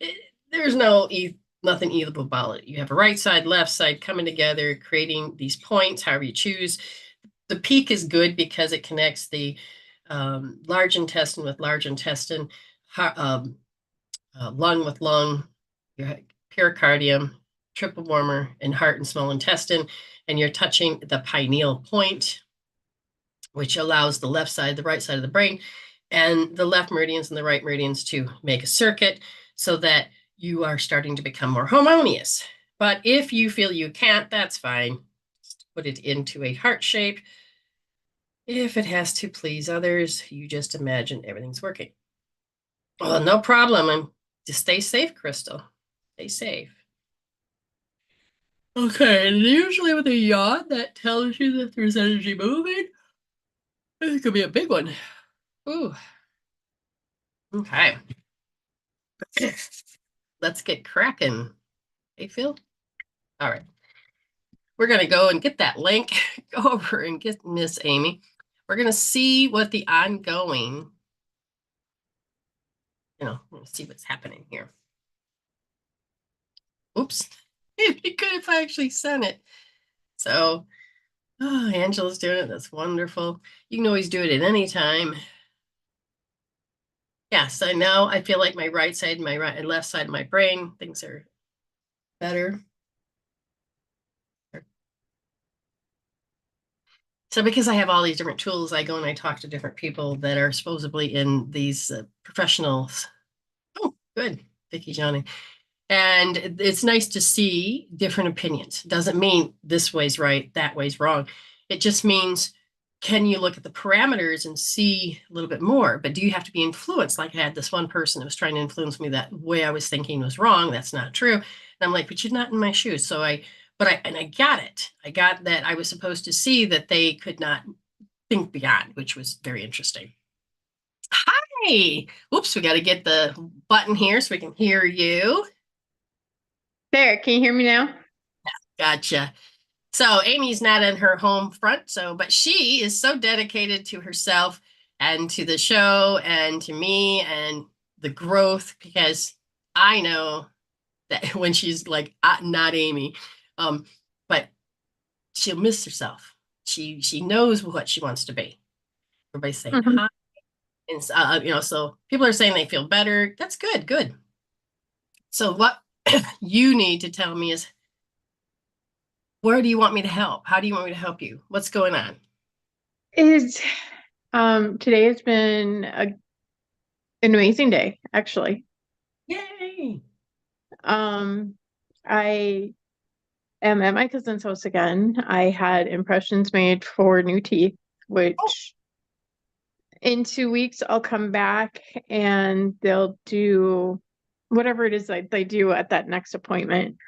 Um, and I ate actually real food today. oh, yeah. So again, and don't get it confused that she was on her journey of weight loss and this. She had her teeth removed, so it was harder for her to eat. So she had to be on liquid diets. And so she's excited to some degree that she could actually eat. That I And I'm dropping everything on the floor. That's okay. I need to switch glasses so I can actually see. Oh, yes, yes. See, I don't know. She loves her pair of glasses. She's got almost identical as the other. And I'm like, how can you tell the difference? Of course, when you can't see. Yeah, there. I can see now. Yeah. Yeah, no I tea. can Yeah, see now. yeah, that would yeah. But anyway, good. So you ate some salads. Yeah. Dig in. Dig in. Okay. Oh, okay. So what's interesting is once upon a time is the first thing that comes up. And usually when I begin to hear those, it is, what fairy tale have you been told that you believed in that is actually you needed more to the story? So what was your favorite fairy tale then? Um, what comes to mind is Mother Goose. Mother Goose. Okay. So with Mother Goose, it is let's dig into a little bit further. Hi, April Lynn, how are you? Hold on. Let me look this up. Mother Goose. So what you do when you're me or not me, however you want to do it, is that you listen to Spirit, and Spirit says, hey, Mother Goose. So if we look at the lyrics or the rhyme or the whatever you call it, oh, immediately it doesn't come up with the words. It just said it was from the 17th century. And this is how they entertain their children. Really? Mother Goose nursery rhymes were once believed to have been published. So all of the nursery rhymes. Interesting. Hold on. So they're saying everything. All right, how about we just have Mother Goose's rhyme. Three blind mice. The mouse ran up the clock. Hickory dickory dock. That one. Oh, okay, so that's the one that okay, popped in. Thank you. So we got Hickory Dickory Dock. That's the one. The Hickory Dickory Dock, and we know that this little mouse went up. So what is it about? And it's about a mouse who runs up and down a clock. What else about it? Lord, okay, so back in the time about protection. Hold on. Anybody else have any insight? See, I'm going to use my stuff in a minute, but usually Spirit will have, so we're talking about time. We're talking about the details. Mice represent details. And it's about. The only other thing that's popping in is today would have been my brother's 60th birthday. Okay, there's something I'm missing here. All right. So when I go a little deeper, does the birthday have anything to do with it? I'm looking at how incompatible you feel with not being protected versus being protected. So the type of protection that you had as a kid, and so hickory dickory dock, the mouse ran up the clock. Clock struck one, down the mouse ran, hickory dickory dock. So when the clock would strike, it could be like George, the dog, that gets scared. And so then you go back and all of a sudden you think it's safe, and then, oh, another loud sound. Okay, this is where I'm going with this, but there may be more to the story. Oh, hold on. I see something that might. What is up with the hickory dickory dock elephant? Not necessarily the mouse, because you're really into mice or elephants, right? Mm-hmm. Yeah. Is that where you want to go? When you heard Hickory Dickory Dock with the mouse that ran up the clock, did it make you happy or sad? What did it do? Good, bad, or indifferent? I felt bad for the mouse. There. Why? Because it was running its little legs off. Okay, so you felt bad for it. Felt bad. And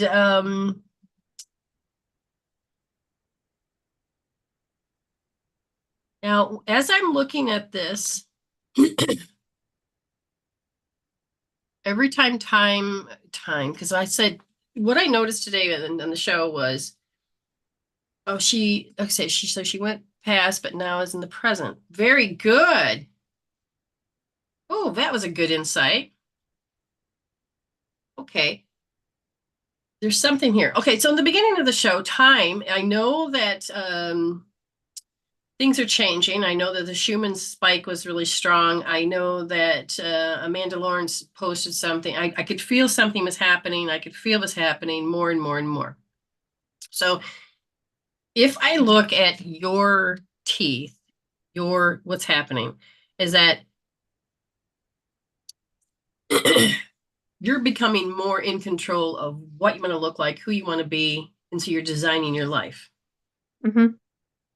Every time you get close to let's say the top of the clock at the present moment and it strikes, it can scare you and down you go, like she said, living in the past or Mhm.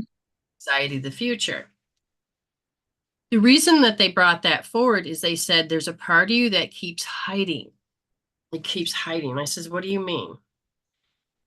The deficiency served. So this is what's called your values. What's important to you? So now you know where I'm going with this based on a mirror reflection of somebody. Importance doesn't mean good. Importance. Why is hiding important? Why is that important to you?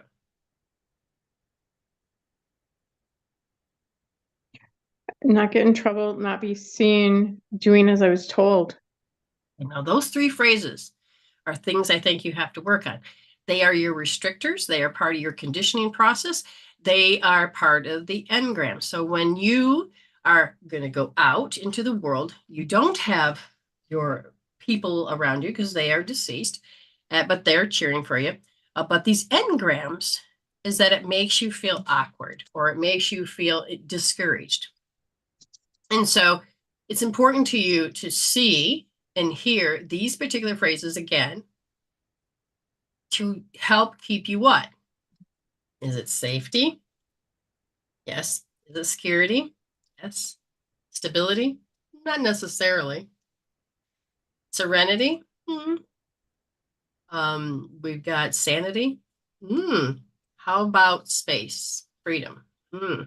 So you hold those three phrases to keep you from, I can still have freedom. I don't cross that line. If I keep bringing this up to my mind, I will keep myself safe and secure. But what is the cost? I'm insecure. I don't have courage. And I don't have freedom. so so really think about it. Is it important for you to keep looking at those things? So when I ask a little bit further, they go, well, around, oh, I got a pendulum that keeps going 6 and 7. So I can't tell if it's crooked or what it is. It keeps balancing back and forth. So I'm going to just say 6 or 7. It could be 6.5. How did we just say that? No, two particular incidences where deficiency, it was important for you to be deficient so you wouldn't get picked or picked on or be seen or thrown out there. And so that, because then if you got thrown out there, then your freedom is gone. The hiding is important. Mm-hmm. Okay. You'd be seen. So then you'd feel really insecure.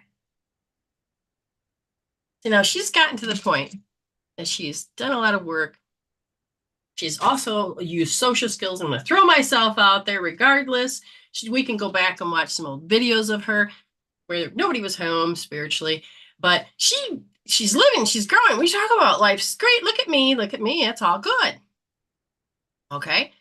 But now when she looks back at that, what do you think of? There was nobody home. Right now, would you want to go back to being who she was? No. Mm-mm. You. So they're saying really dive in. What is the importance of? So we're looking at your value.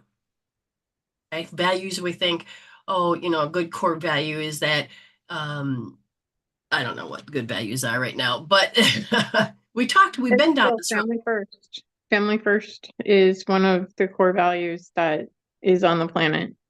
Okay. And you've learned that it's not always about that. That means you don't have Mm-mm. to fears and deny thyself and be the object but you're still doing part of that. Okay. So now we have to look at our values. What is important to me? And now we're going to look through the 6 S's. So you're saying it's important to you to keep hiding so you do not have to grow out of my fear of my freedom is going to be, Fair. yeah, it's going to be attacked or somebody is going to use it or somebody is going to abuse it or hurt me. or that if I go out there, then I'm going to have all these insecurities that I've been running from, and I don't want to heal any of those. Or we said safety, right? I feel unsafe. I feel unprotected. I feel vulnerable.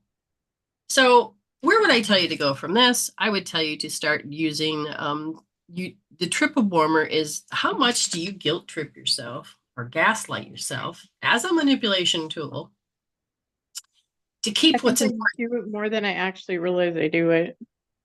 So we're waking up to it. We're waking up to it. Now, on the scale of the four archetypes, um, let's look at the victim mode. When you did old shows, did she have a victim mode? Oh, absolutely. So that means you can really look at how she was frightened of how the energy. The energy would come in and it would hit her, throw her into a tailspin, and I wouldn't be able to get herself out. That's what she's afraid of, right? So it's Yeah. important to her to remember, I can't. What is it? Tell me what's so important to her to hold on to that piece of pain? What is important to her? Oh, they're telling me to look at the frame. So I'm looking at you like this. So so your blinders, you got it framed on your wall this is part of the condition. It's like, I have to see. What I just keep hearing is sanity. Okay, so when you look at that, is that I didn't know how to co-handle and pacify, but I used that tool of so I can be sane. Mm-hmm. And that's funny because I said, what is sanity an issue? They go, no, because you took care of it. Now, this is convoluted. I mean, she's going to be rewatching this. I can just see her going, I need to write this stuff down. I'm going to come back and listen to it. Yes, yes. I'm gonna have to rewatch this. Yes. But you're going to be unfolding because we're doing that in tribal, doing that with me and your personal life. And you now know that as the unfoldment, you're going to start seeing rings out of how people do it that are going to be mirroring Mm-hmm. different. And what is the value? What's important to them? So in the present, in the moment, they may be in the past and they're afraid of the future, but in the moment, what's important to them? And so it is, I need you to listen to me because this is what I needed, right? So that's important. I need someone to listen. Have you ever been in that situation where in that moment in order to survive, you just wanted somebody to be present to Mm-hmm. listen? Okay, so Yep. now looking a little bit more into it, and you're noticing that you're not really popping up anything. So you can bring up the information minus the attached emotion, so it doesn't own you. That's good. So now you're just going to become more aware with spirit a little bit more. And what they're saying is that you got to really see how you gaslight yourself. What is the language? What's the flippant speaking? What's the flippant thinking? How easy is it just to sit in a conversation and have a conversation which feels familiar and good, but it is the prostituting of yourself. Where does the spiritual Ayme, the heart brain coherence Ayme, disappear to? What they're showing me is I come sit out here and watch it all play out. Okay, so now we can get some gems if that's the case. Mm-hmm. And you weren't even aware of your energy field of when you've done that. But notice how No. familiar and how smooth and how sweet and how my intuition must be correct. I'm here. This is what it is. So there's a sweetness to that ego that's separated from the whole. Mm-hmm. Why do we need to see it? Because you're making choices now. Quantum Yeah. fields before you. And you're like, oh, I don't need to do that. can see how I was lured into it. I can see how familiar it has, like a certain sense. It's like, remember when we first got to meet each other and we just could not separate? I go, what's going on there? And then you started noticing you're holding a field. Well, now you're starting to see other people hold their field and how easy it is for you to get influenced. And you Uh-huh. don't, there's nothing wrong with it. It's just, I need to put more energy shields up, not because I need protection, but I, To not get drawn into their field. I want to be home. I want to be present. I don't want to be an object. Mm-hmm. So you're learning details, fine little details, miss. I love it. So you got home or soul work to do. You need to begin to notice how you gaslight yourself.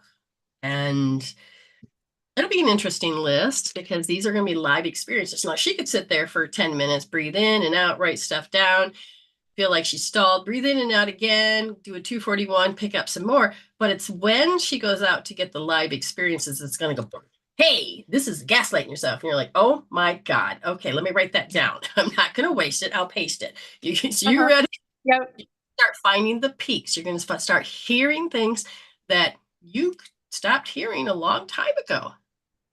Mm-hmm. Yeah.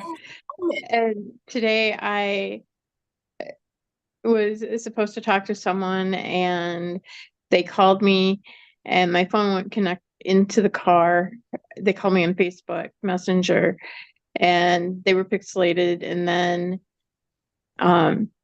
they called back on the phone, but I was getting out to go into the gas station, and then once I got done doing what I needed to do, then I called back. We just never connected. I wasn't supposed to talk to them today. Oh, and that's fine. Now, you're always going to be caution when you do this search of the successes. And we already know the manipulation tool of gaslighting. Now, there's all these different variations that go with it, which is the excuses and the reasonings of being nice to yourself or whatever. Or so we have to think of the 4 archetypes. Okay. Mm-hmm. But you also have to be mindful of the 3. So, is it guilt, shame, or fear? Is when you inside that space. And I just responded with a, it is, like I said, it was so shocking when I realized I was responding, even though that person was not saying it. My button inside was like, they're shaming me. Mm-hmm. And it's like, wait a minute. Do I have to hear that? And once I started to install that and I had a conversation with these people again, didn't. It's like when I've had you go back and look what they said. And then I go, have you healed? And you go back, oh, they didn't say that. Mm-hmm. I'm diving deeper. These are energy fields that are like, and you can feel it. It pulls you, but it's around you and it feels familiar. And you're like, it's okay. And your ego says, oh, it's totally fine. It's fine. And the whole time you're like, how do I get back in my body? How do I stop? Yeah. Yeah. It makes no sense because all of a sudden I'm in this wonderful space and they're saying that's when you need to begin to hold left wrist, second position deep, when you get really caught up in how somebody else has put their energy field and you are now sucked into their delusion of their illusion. Why is it a delusion? Because it's not yours. Okay, you're not even in the shared space. You're not even in your space. You can't even get yourself back into your place. I know Okay. exactly what you're talking about. Okay. So this is going to be exciting to talk to you again, whether it's either on the show, in person, Zooming, Yeah. or whatever. I love that. That's as in person as we can get for a while. So notice how you are really learning how to do the unfoldment, and I'm proud of that. So good job. Okay. So I went a little longer because, hey, it's my show. I can, and I'm dedicated. You're You're dedicated. the boss. I'm the boss. Yes. Okay. So thank you so much for coming on and all of your help, and safe driving home. How far do you got to drive? It's a 2.5 hour drive, about 145 miles, something like that. Grace and ease. And Robin's over here. Way to go, Ayme. Way to go. So, see, and the thing is these steps, you wouldn't have done it in the beginning, but now Mhm. notice, your growth pattern. It's been what, 5, 6 years, and now you're looking and it's like, holy crap, I would have never understood this space, but I totally understand it. And I don't have to do all those works because now I have been climbing up. So you're the little Mhm. donkey, not calling you an ass, but you're Well, being right now stomping on the dirt and climbing. I'm I'm feeling energy now. Robin and I was live last night on my show, and we were talking about energy, and Robin goes, "Do you remember when you said you couldn't feel energy?" And I'm like, "Yeah, now I can. I can feel the difference when, well, even when somebody turns their camera on and hasn't done Celtic Weave and they're like exploding all over the place." Yeah. And seeing the beauty is that everybody starts off at the same place. Once a disaster, become a master. Without, Hmm. I can't do it, I can't do it. You just unfold and grow. And all of a sudden you're looking back, like you just explained, going, I used to say I couldn't feel. Oh, now, oh, what? Because you have to do the same thing like a frog in a boiling pot. But in this case, you have to be, your nerves have to gradually understand it. And if you're awake to hear it, you Hmm. will get to understand. So it's always like this, as above, so below. So it's going to be like in some cases opposite, even though it sounds the same, but you're looking at. So if I go into this direction, okay, so for me, as I look down, it is counterclockwise. But if I go up, now I'm looking at it, okay, which you can't see, and I do, I'm going clockwise. So it depends on which direction or angle or vector you're looking at something that can Hmm. give a perspective and meaning. Okay. Yeah. That somebody said, as above, so below. Yeah, I just had to give an example for somebody out there. Nichole says, always get something from Amy's readings. Yes. And then Cool. I love that. I know and I understand that. Yes. Robin's throwing hearts. Yes. So this is good. That's why I like having her on. All right. We'll talk to you later, honey. I'm proud of you and safe driving, please. Okay. Yes, ma'am. Yes, ma'am. All right. Bye. Okay. See, and this is what I like. I always get something. So she got gem pops. She's now going to have it held in her mind because she's got examples. And when you do that, you are training the brain to become healthier or in a greater alignment with higher frequencies. And instead of just, no, that's wrong. Oh, that's right. No, you're like, oh, yeah. Ooh, we want you to look with insight. We want you to listen to the gem pops. We want you to understand that you can have sovereignty, autonomy, and that you in much of a happier, healthier alignment. Okay, so if there's anybody new here, this is your chance to get a free reading. And if not, we have Nikki, Angela, and Crystal. Vicki, you had just what came in. Do you want your name on the PIF list? Changing thinking changes everything. Yes, exactly. Sometimes, if I can't understand something, I'll get on the floor and look at a different perspective. Um, I will just ask spirit, show me a different perspective, and I'll sit in that vision reality and expand it. And all of a sudden, different components will change. I won't change them. That's part of the vision reality, is that all of a sudden I'll see a design.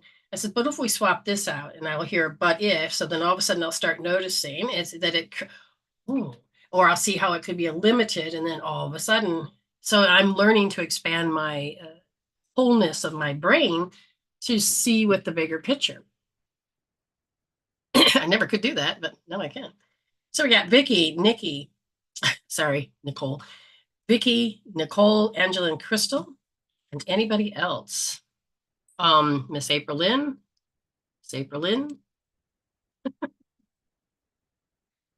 because I know that she was there. I don't know if she's still there, and she didn't pay for one, so she may be wanting to get into the PIFs. So wait just a few minutes. Oh, Jennifer, how about Jeno? Jeno, I didn't see Jeno. Oh no, she already paid for the chat. Yeah, okay. So you got Vicki, Nicole, Angela, and Crystal. It's still early. I think Morgan is going to be upset because we're going to be doing things just a little bit early. Um, it is what it is. Oh, all right. I will get the duck race up if I can find the window. There we go. Looking for April Lynn. See if she's there. I know she missed it last week. That is wrong. Shuffle. No. Start again. Gotta add the names. That would be beneficial, wouldn't it? She may be sleeping. That's what I'm thinking. That's what I'm thinking. Working very hard. You did. Oh, that's so good, Nichole. Yeah, good job. She healed the issue with the word Nikki. So good job. Oh, very happy about that.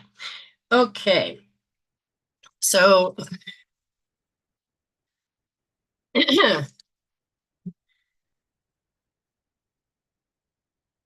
let's see, Angela. So roll call. We have Angela, yes.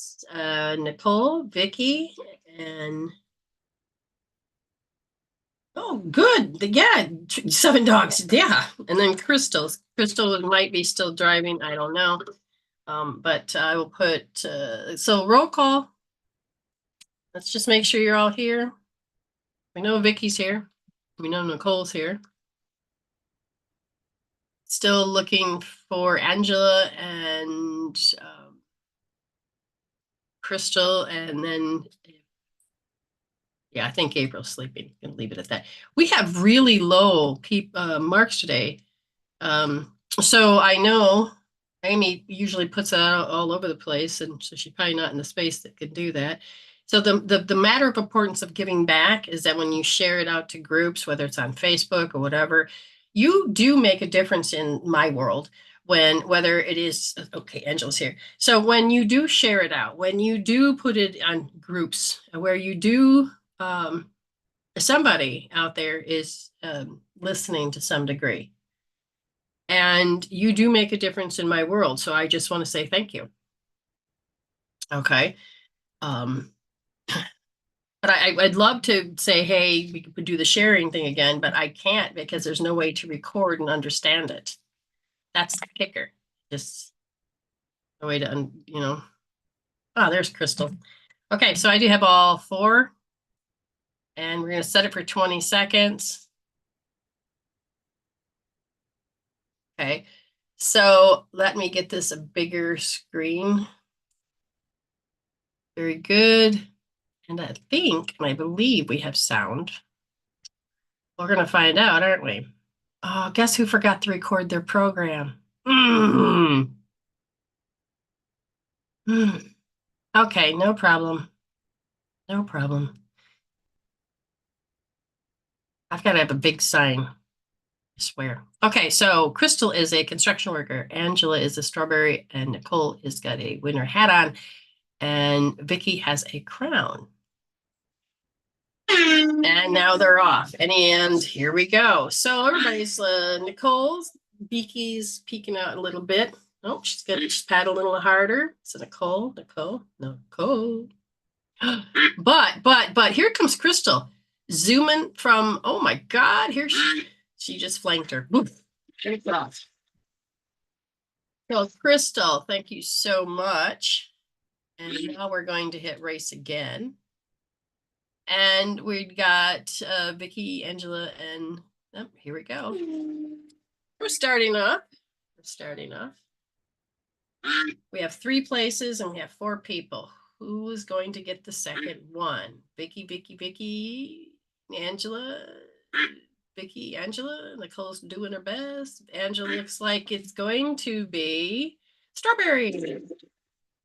So Angela, you have got it. Now we're down to 2. Let's give you different costumes. Oh, we have a Batman for Nichole, and we have Vicky that is in red stars. Are we ready? The race is on, and it looks like Batman is a little ahead. No. Here comes Vicky. Vicky's a little bit more ahead. And she's paddling well. Oh, kicking in. Oh, but here comes Nichole. Batman! Oh my God, look at Nichole. Okay. Wonderful. Wonderful, wonderful. Oh, amazing. Hey, so I'm gonna hit stop share. DJ shoved you. So good job. The winners are Crystal, Angela, and Nichole. And I love it. If anytime that you guys want to donate, you can certainly donate and just say it's for the PIFs.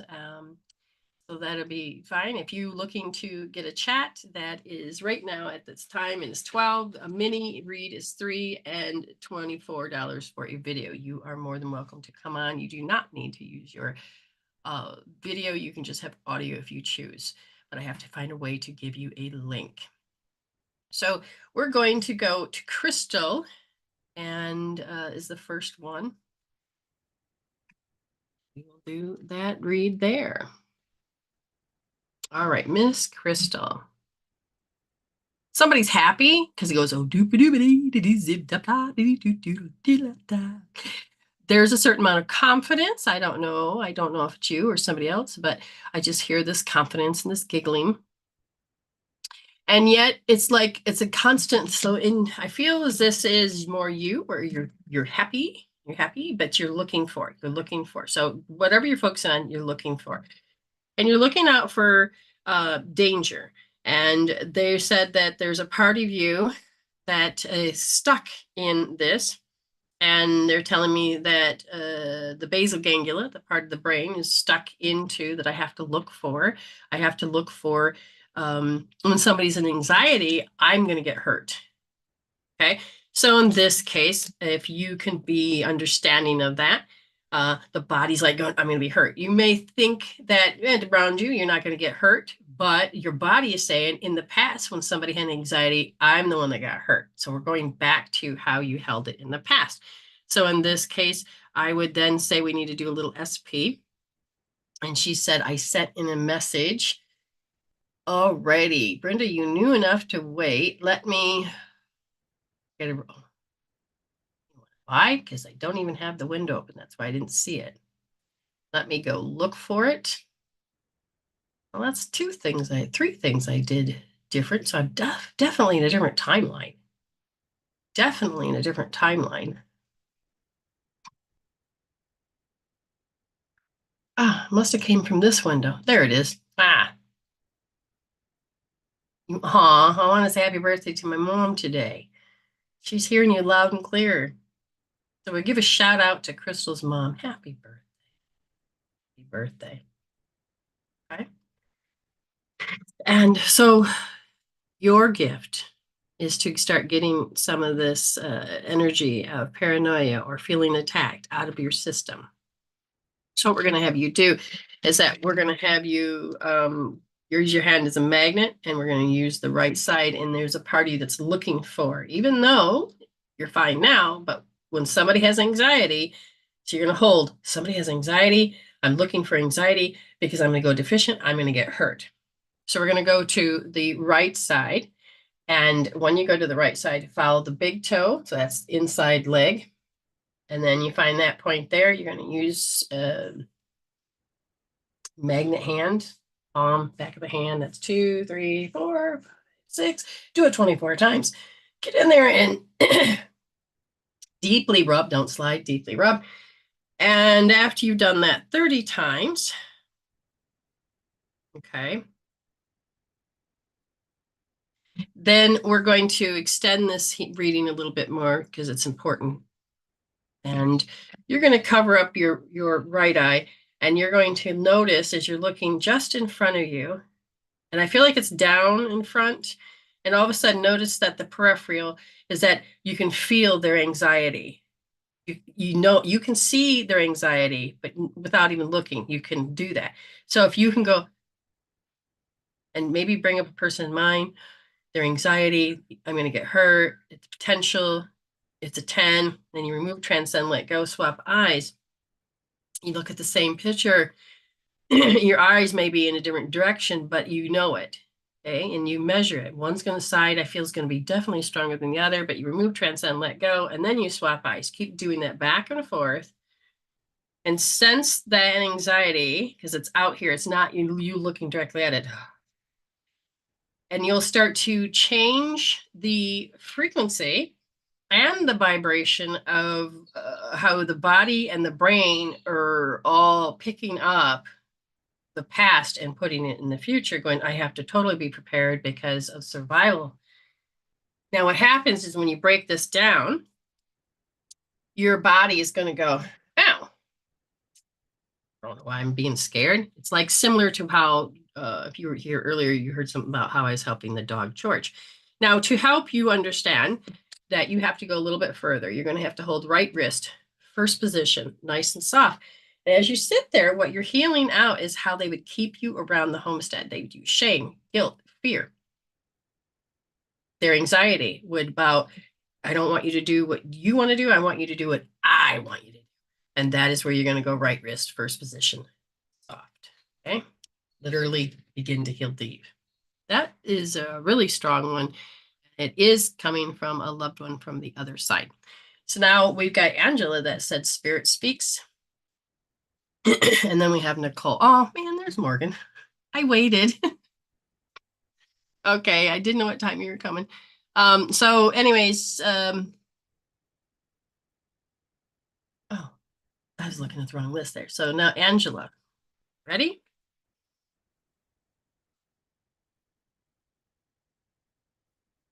I think it's on that screen over there. Now for Angela, hey mom, you're understanding my shoves. And notice that even though you may have lost it, the turnaround time of getting back to more happy mom is getting better.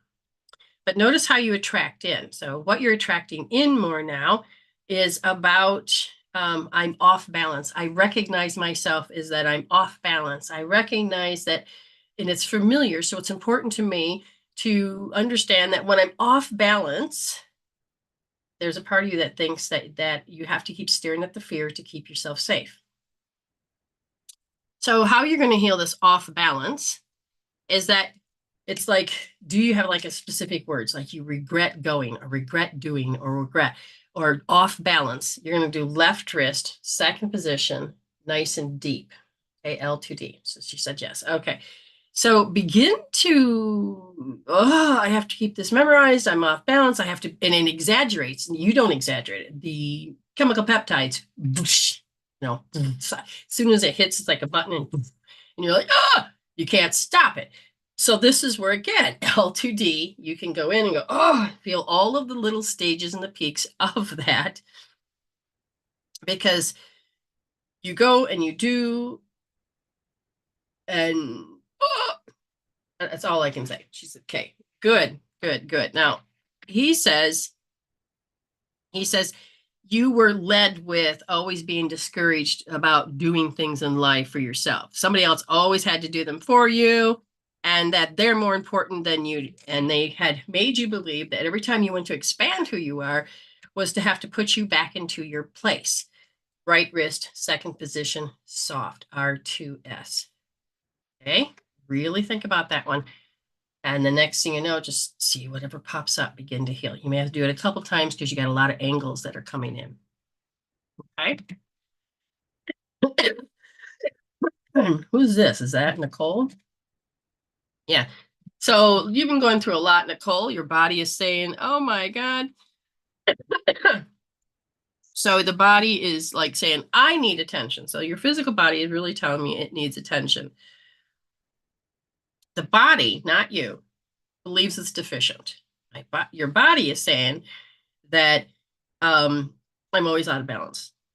Okay. And so what they're really saying is that we're going to have to look at this, but there's one particular thing where outside, the external environment, the outside, is that you are running from.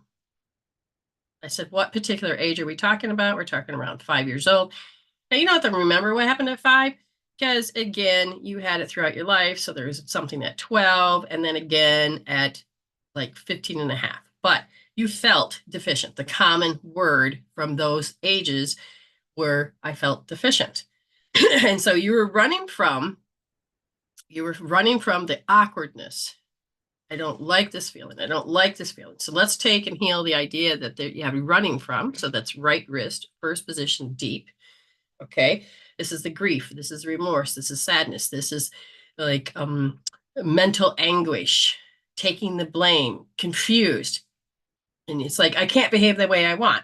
So you're running from that, but these are the emotions that you'll know the emotion. Again, right wrist, first position, deep. Okay. And then they said one more, and that is it's always about territorial control. They want to control you to have your territory, or they want to, you're not using it, I want it. Or you're not, you having any power. I'll just, tell you what to do. And this is where you're like, what?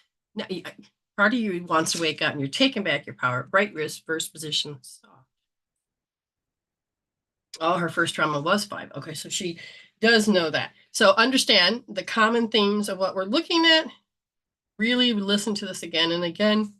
Take notes, measure, and when you're done, measure again and again. A new words, a new statement may come in place of that. That's good. Keep going using the same tool again and getting yourself back to where you need to be. Okay. So we have some women that are growing. It's good. It's good. It is going to be a short show today, and it may be because that is what is. I feel this reset. All these energies are coming in. I notice a lot of people are dying. That, and again, their soul is saying that it's like when you go and you graduate, right? So let's say you go from preschool to kindergarten to first grade to second to third to fourth, and fourth. And what if you're not quite ready on the social aspect, but really are smart? They may not have you go forward because it's the development of those things or whatever it is. So you may feel like you're being held back or you're not ready to graduate to the next thing. So the soul will know on the evolution to decide if it wants to go into the next era. So in the 5D world is a new era, a new way of thinking, a new way of being, has different set of rules. What if they're not done with the old stuff yet? What if they have more to do? So what will happen is that these people will die to us as we move forward. They will move forward. Now, in their world, we may die to them. And so death is not really what we think it is, but is how, as humans, do this. Oh, I don't remember, dear. Sorry. Nichole says R1. Let me look. D, R1D, pushing deep, R1D.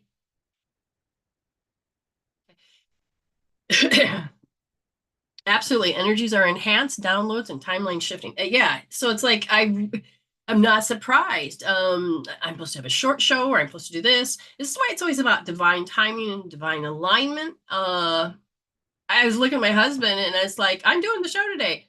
And here it was, 10:01. Are you doing the show today? Well, of course I couldn't get into this particular alignment. And it's like, but everything was flowing. But time just went like there was 10 minutes and then all of a sudden there was none. That time just jump. I'm aware that happens, but I'm like, oh, okay. Now it feels like time's really slow all of a sudden. So I'm not sure where and what's happening. Look at all the twos. But I'm just going to ride the wave, grace and ease, and live in the resolver aspect. So you want to do a meditation? What, right now? That could be possible. How many people are here? There's only 3 people in that room. Maybe 1, 2 there. What kind of meditation are you looking for?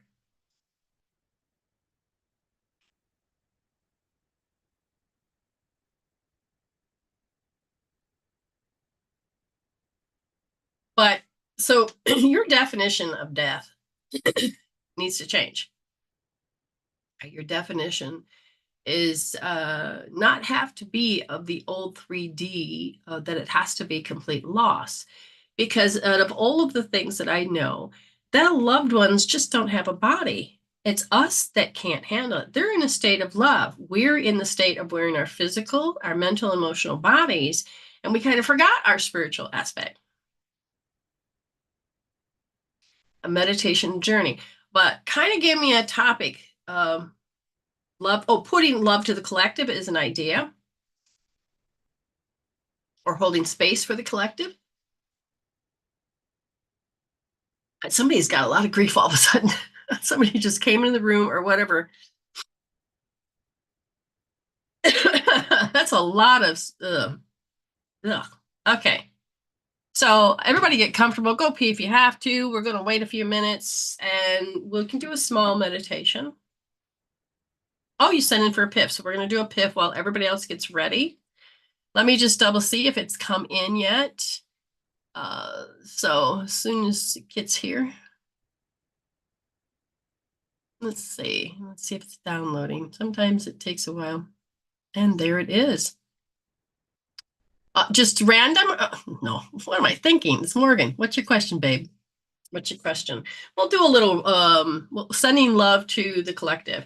We will do that in just a moment. So if you want other people to meditate with you, go tell them they got a chance to come in to do a meditation with us. I was wondering if I heard a voice recently. Sometimes it's hard to know if I am. Okay.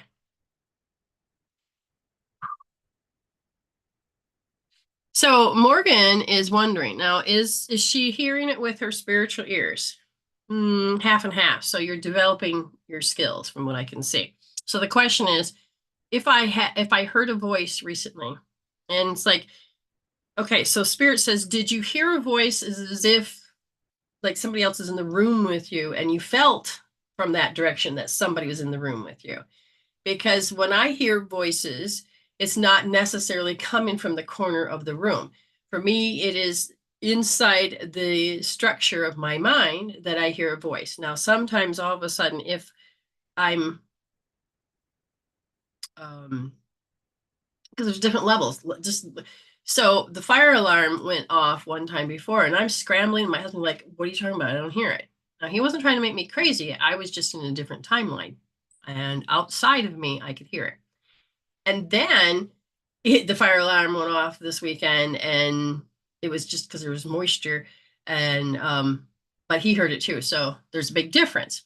She says, usually when I do, it's very faint. I know one time I had heard okay, and it sounded female.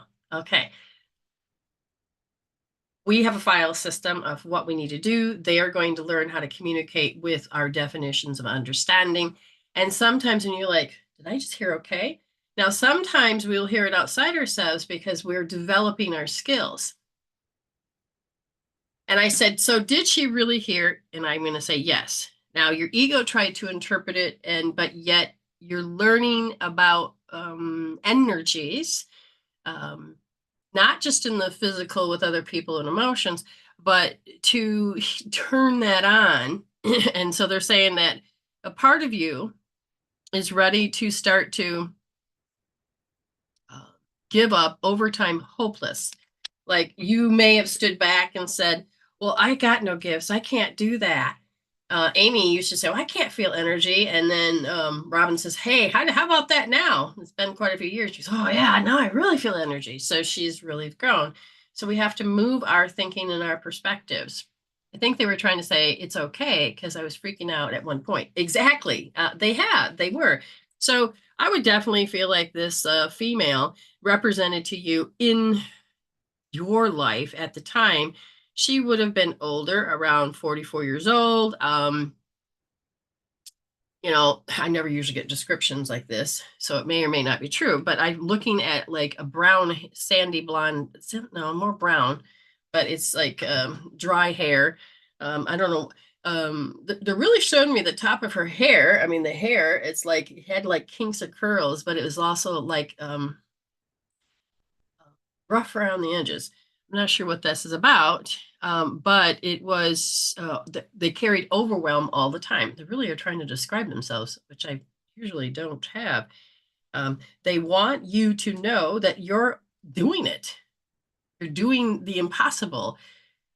You or keep gathering, keep growing.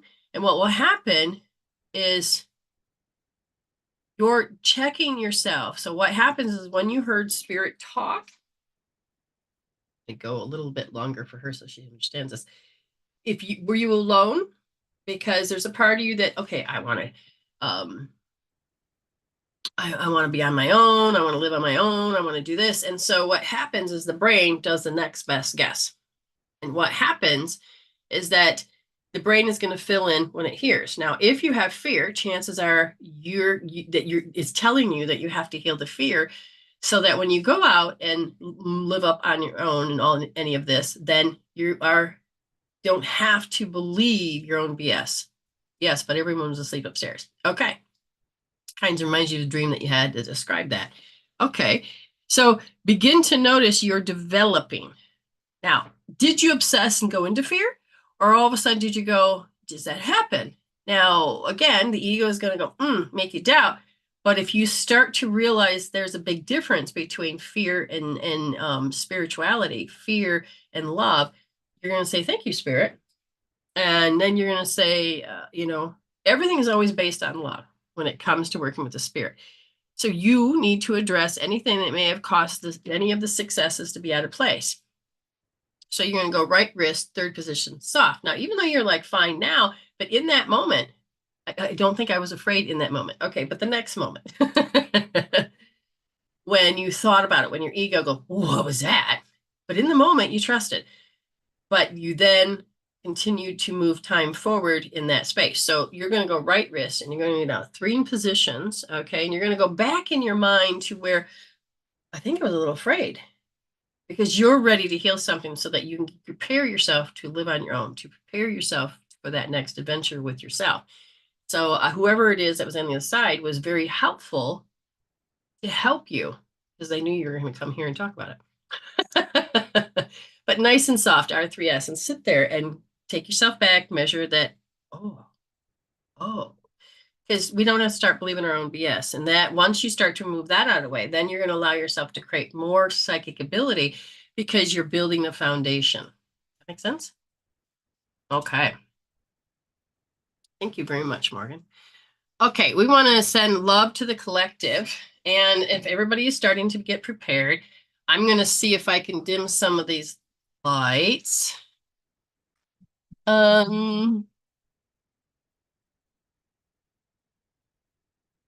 I just caused what I just caused. It's not too bad. What's this one? Ugh. Oops. My light switch is in a weird position. Ugh. I think I can reach that one. At least it looks a little darker. Not too bad. Gotta set the mood to some degree, right? Thanks. That's actually happened a while back, but this questions keep piling up. Yes, so you have to look back at any and all. And once you do, and you measure it and you get into the field, spirit will bring up other opportunities and times. Yeah, so I think I got it a little bit dark enough. Let me just, somebody is having a lot of grief at the moment. And I'm not sure why that's affecting me, but I am. Just gonna get all nice and quiet. Can you still hear me okay? All right. The first thing we're gonna do is hook up. And that means we're gonna make sure our egg, the front is so we're not vulnerable. We're gonna hook up the back so that you can learn to govern yourself instead of energies coming in, interfering with your space as you allow yourself to connect more with your heart and brain. Okay.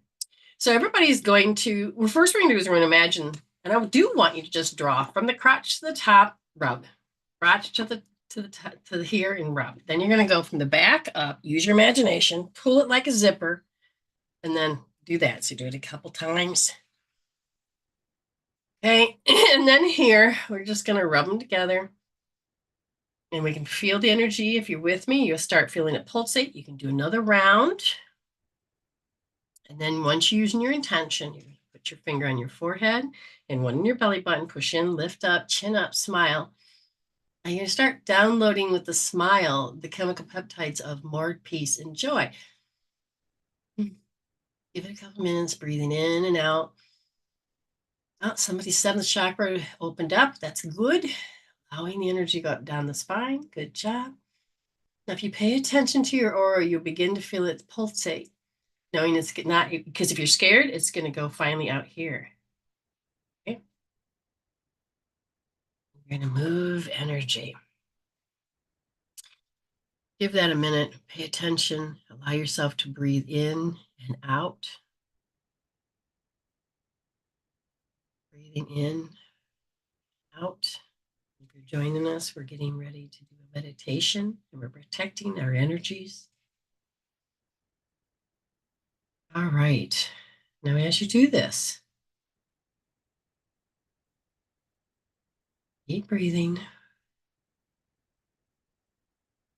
Now, when you think of the collective, what is that definition to you? And when you think of love, it can be a color, it can be a shape, it can be a heart, it could be whatever you want it to be, but the collective, we're going to send love to the collective. And this is a group. This is where maybe in the quantum field, there's meh to horror to whatever, but no, we're going to put in a matrix, a vibrational frequency on the grid in the collective. Now we're all going to start focusing on our breath in and then out through the mouth. In through the nose, count to 8. And out the mouth.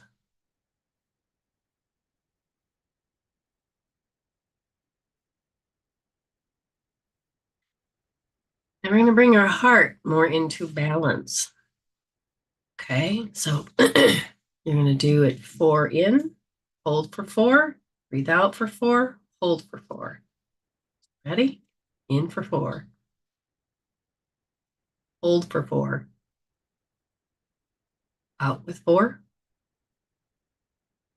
Hold for 4. Do it again. In with 4. Hold for 4. Out with 4. And then hold for 4. As you breathe in and out, normal. Place your hand on your heart. And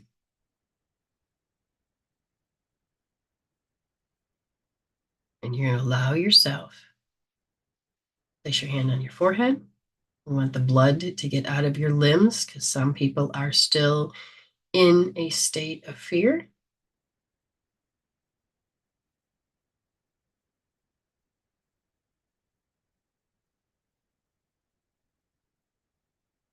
Now you may feel with energy in your palms of your hand that the left hand may be pulsating, the other one is out of sync with the left hand. Just breathe in and out.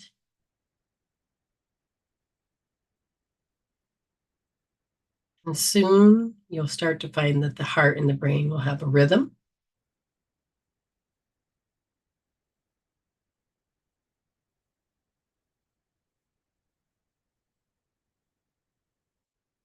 And once they're in sync, you just sit there and breathe. So all you're going to do is, how do you define love? Love is love. And love has a feeling without conditions. How would you like to stream the energy like a wave, strumming it like you do a guitar, feeling your entanglement cord from you into the collective, connecting with other people like me in this space, time on that collective? Very good. So notice that you can increase the energy. Maybe it sounds like a piano playing, very beautiful rhythmic motions.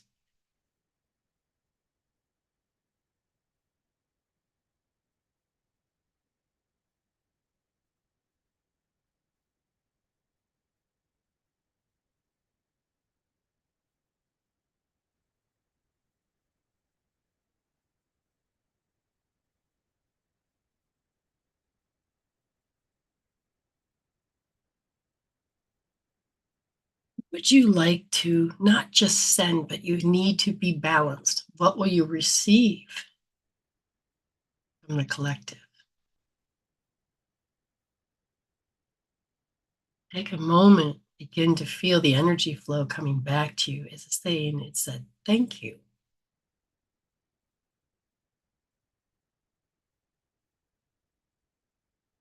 Some of you may feel like you need to gather flowers, diamonds, and you're going to pick it up and you're going to feel like, I want to gift not just the feeling of love, but to gift.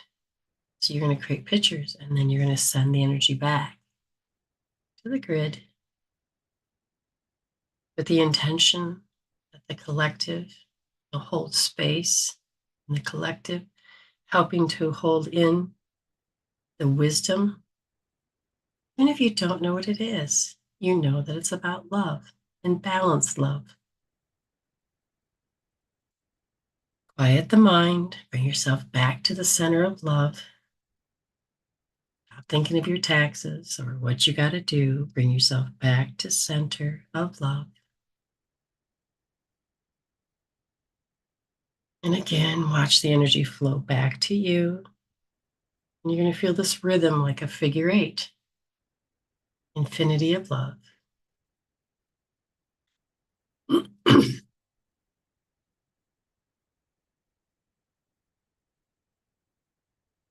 Very good. Very good. Now, don't just see the point. Kind of start noticing that you're going to be consciousness. Your body's in the chair or in the bed, wherever you may be. Notice you're taking your consciousness to see. So you're going to go up above. You're going to look at the grid. You're going to see it from a different perspective. And the more you're conscious of the left of the grid, you just left a photon of love in that area. And you look to the right, noticing you have parameters. Now watch it go endless, feeling that you're holding support for love. You're coming into agreement with love. In a moment or two, you're going to turn on your joy flows because that's what you're hardwired for. And that means you're going to begin to feel how your higher self, the energies above you, starting at the eighth chakra. And this energy can come into spirals, however you feel it. And you're going to feel the joy flows that don't have a pattern, but yet can jump here and there. You may feel little giggles. You may feel that the body's moving and dancing in rhythm. Just go with it. Just feel it, noticing that the heart and brain is coming more in balance, the energy all the way down to your feet. And then you can feel the energy go down into Mother Earth. And she reciprocates, and energy comes back as a figure eight all the way up. Begin to feel more in your heart. So you can place your hand on your heart. And I want you to ask your heart, show me what love feels like. You're not looking outside yourself, but you're looking where your heart is saying, we are love, safety, security, stability, sanity, serenity, and space. You have your freedom. The only thing that's important to you right now is love. And as you start to feel this energy is as above, so below, I want you to feel it go out from you, front of you, back of you, left of you, right of you, but I want you to feel it's creating another frequency, another tone horizontally, meaning like when you lay on your bed. You can hear the hum. Now you realize that in the horizontal energy, it can go into the future and in the past. So, as above, so below, the energy goes in the past and in the future and in the present, right now. Get your giggles on, begin to feel it. And when you take and you pretend like you're walking into your future, you're bringing the now of giggle. No matter what's going on, you are the cup of peace. No matter what's going on, Spirit has all the answers, synchronicities, and alignment. Feel the harmony. Now that you have it in the future, you're looking back. You can also see that the energy of you is communicating with your youth. Give them the flame of hope, saying, "You got this. I'm holding space for you."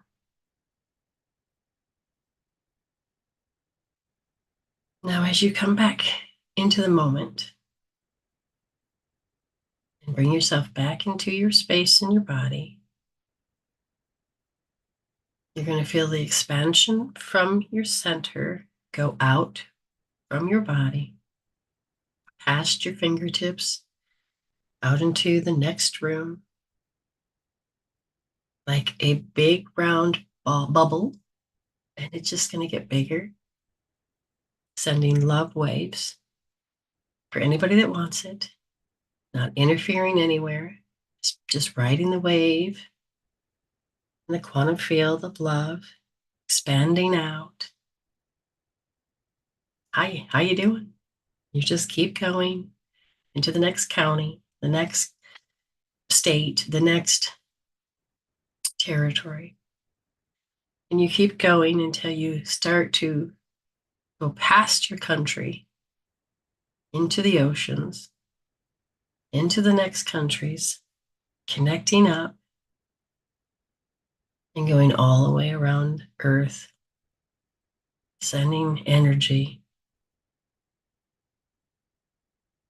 In a moment or two, you're going to come back into your present moment while you still feel the expansion of love. And it's breathing. You can feel it. It's just, ah. And now you feel more whole than you started. Your chakras feel more balanced. You're feeling in harmony. And then you bring your awareness back to your heart. And your heart is happy. And every time you feel this love, it sends out these little frequency waves that go up vertically and out horizontally.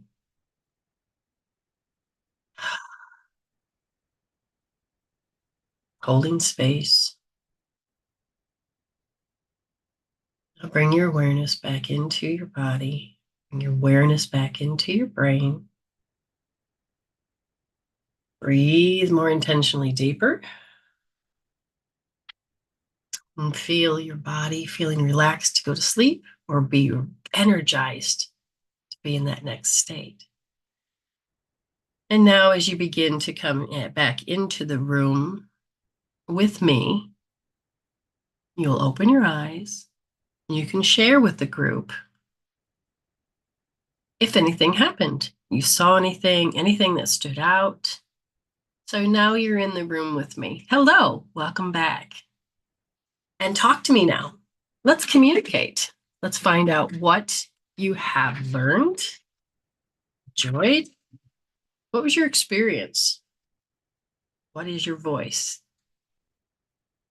I'm willing to listen because your voice matters. Thanks for the suggestion. Ayme said it felt beautiful, wonderful.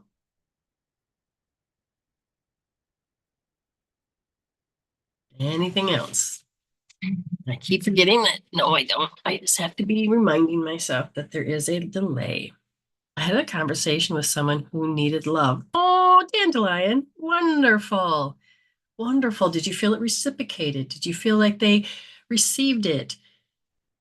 Ah, Nichole says, great. I experienced pure joy. Excellent. It nourishes you. I felt peace. Wonderful. See, there's a part of you that can come to YouTube and watch this meditation over and over and over again. Anytime you want to do that, it helps bringing back in the balance of your chakras. I felt a lot of you begin to experience the joy flows that you never felt before. Some of you may not be aware that they are always there, and they are actually what helps you stay healthy as well. I felt the infinity loop. Excellent. A lot you can do. A lot you can do for yourself and others. You're just holding space. You're learning to be the space. No conditions, no nothing. Be of service if necessary. It was very good. I think I was explaining something about self-love, but it also felt like a part of myself. Yes. Yes. I'm glad you said that because as soul beings, the reason we have different personalities is so we can see the different faces of ourselves, the different ideas, the different ways we wanted to express. And you're going to recognize yourself in others. That's called like signatures or soul signatures, or and you may have met yourself in another timeline. You may have met yourself on a different, different space, which means you could have been at a different form of a grid. Because again, we're moving really understanding more about what the 5D is about with different rules. She says, "Thank you, and in spirit, I love you." Oh, I love you too. Spirit, I know, loves you too. I'm excited to listen again. Excellent. Excellent. So that was a great suggestion. And I feel like I feel good. I feel like I got more rosy in my cheeks. I feel my body was like, I needed that. I mean, I literally felt the harmonizing. So, because again, I said there's like stuff so much going on with the way the consciousness is on the collective and on the planet. And it's like, I'm resetting. I can feel it. But now it was so much needed. Thank you. That was a really good meditation. Oh, wonderful. Dandelion Light. Have I ever read you before?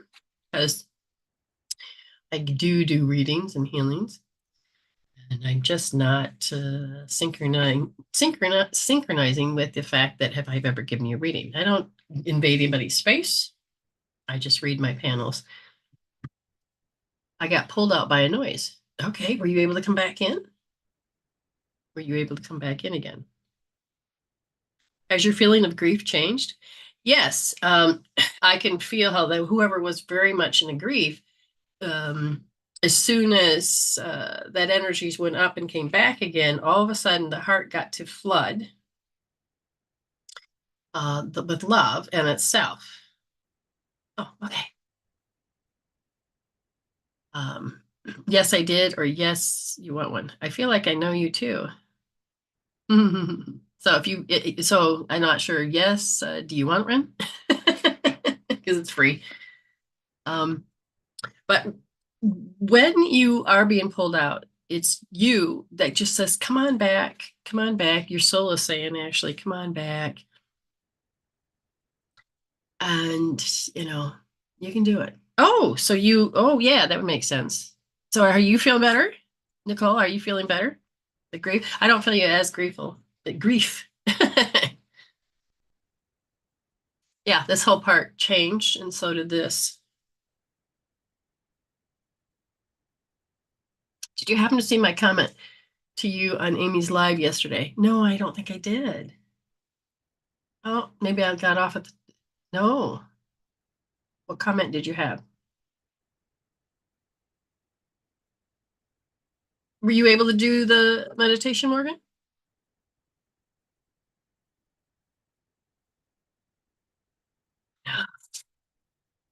I was just thinking about, I don't know why I'm super excited about my birthday. No idea why. Oh, absolutely. Okay, wonderful, wonderful. When I talked about my gums one live, it started swelling. Oh, no, I didn't see that. There's a lot of things that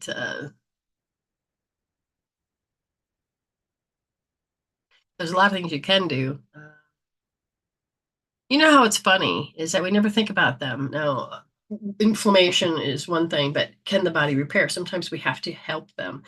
Knowing I had a lot of teeth issues and trauma with my gums, you put Neosporin or something on your skin to heal faster. Sometimes you need to go and get some stuff for your gums to help support them. And there's a lot of things you can do because the microbiome that in your gut needs to stay healthy. So is the microbiome in your mouth. And not trying to sell a product or anything, but there is stuff you can do to take to help correct the microbiome in your mouth. But on the opposite side. Okay. And sometimes our sinuses, our lymphatics, all can play a major part. And salt water and rinse, absolutely. Do that daily. There's lots of things you can do. A lot of things. And you got points on your face that are very important, acupuncture points. And, like I know there's one like right here. And so I will open those up and sometimes use a magnet. You have them like bunch here, there's 3 here, there's one major one here, you got one here. They're all over the place.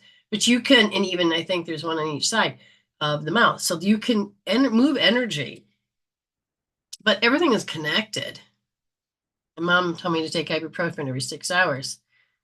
There's never I wouldn't inflammation, and that's why she's using ibuprofen is to get down the inflammation.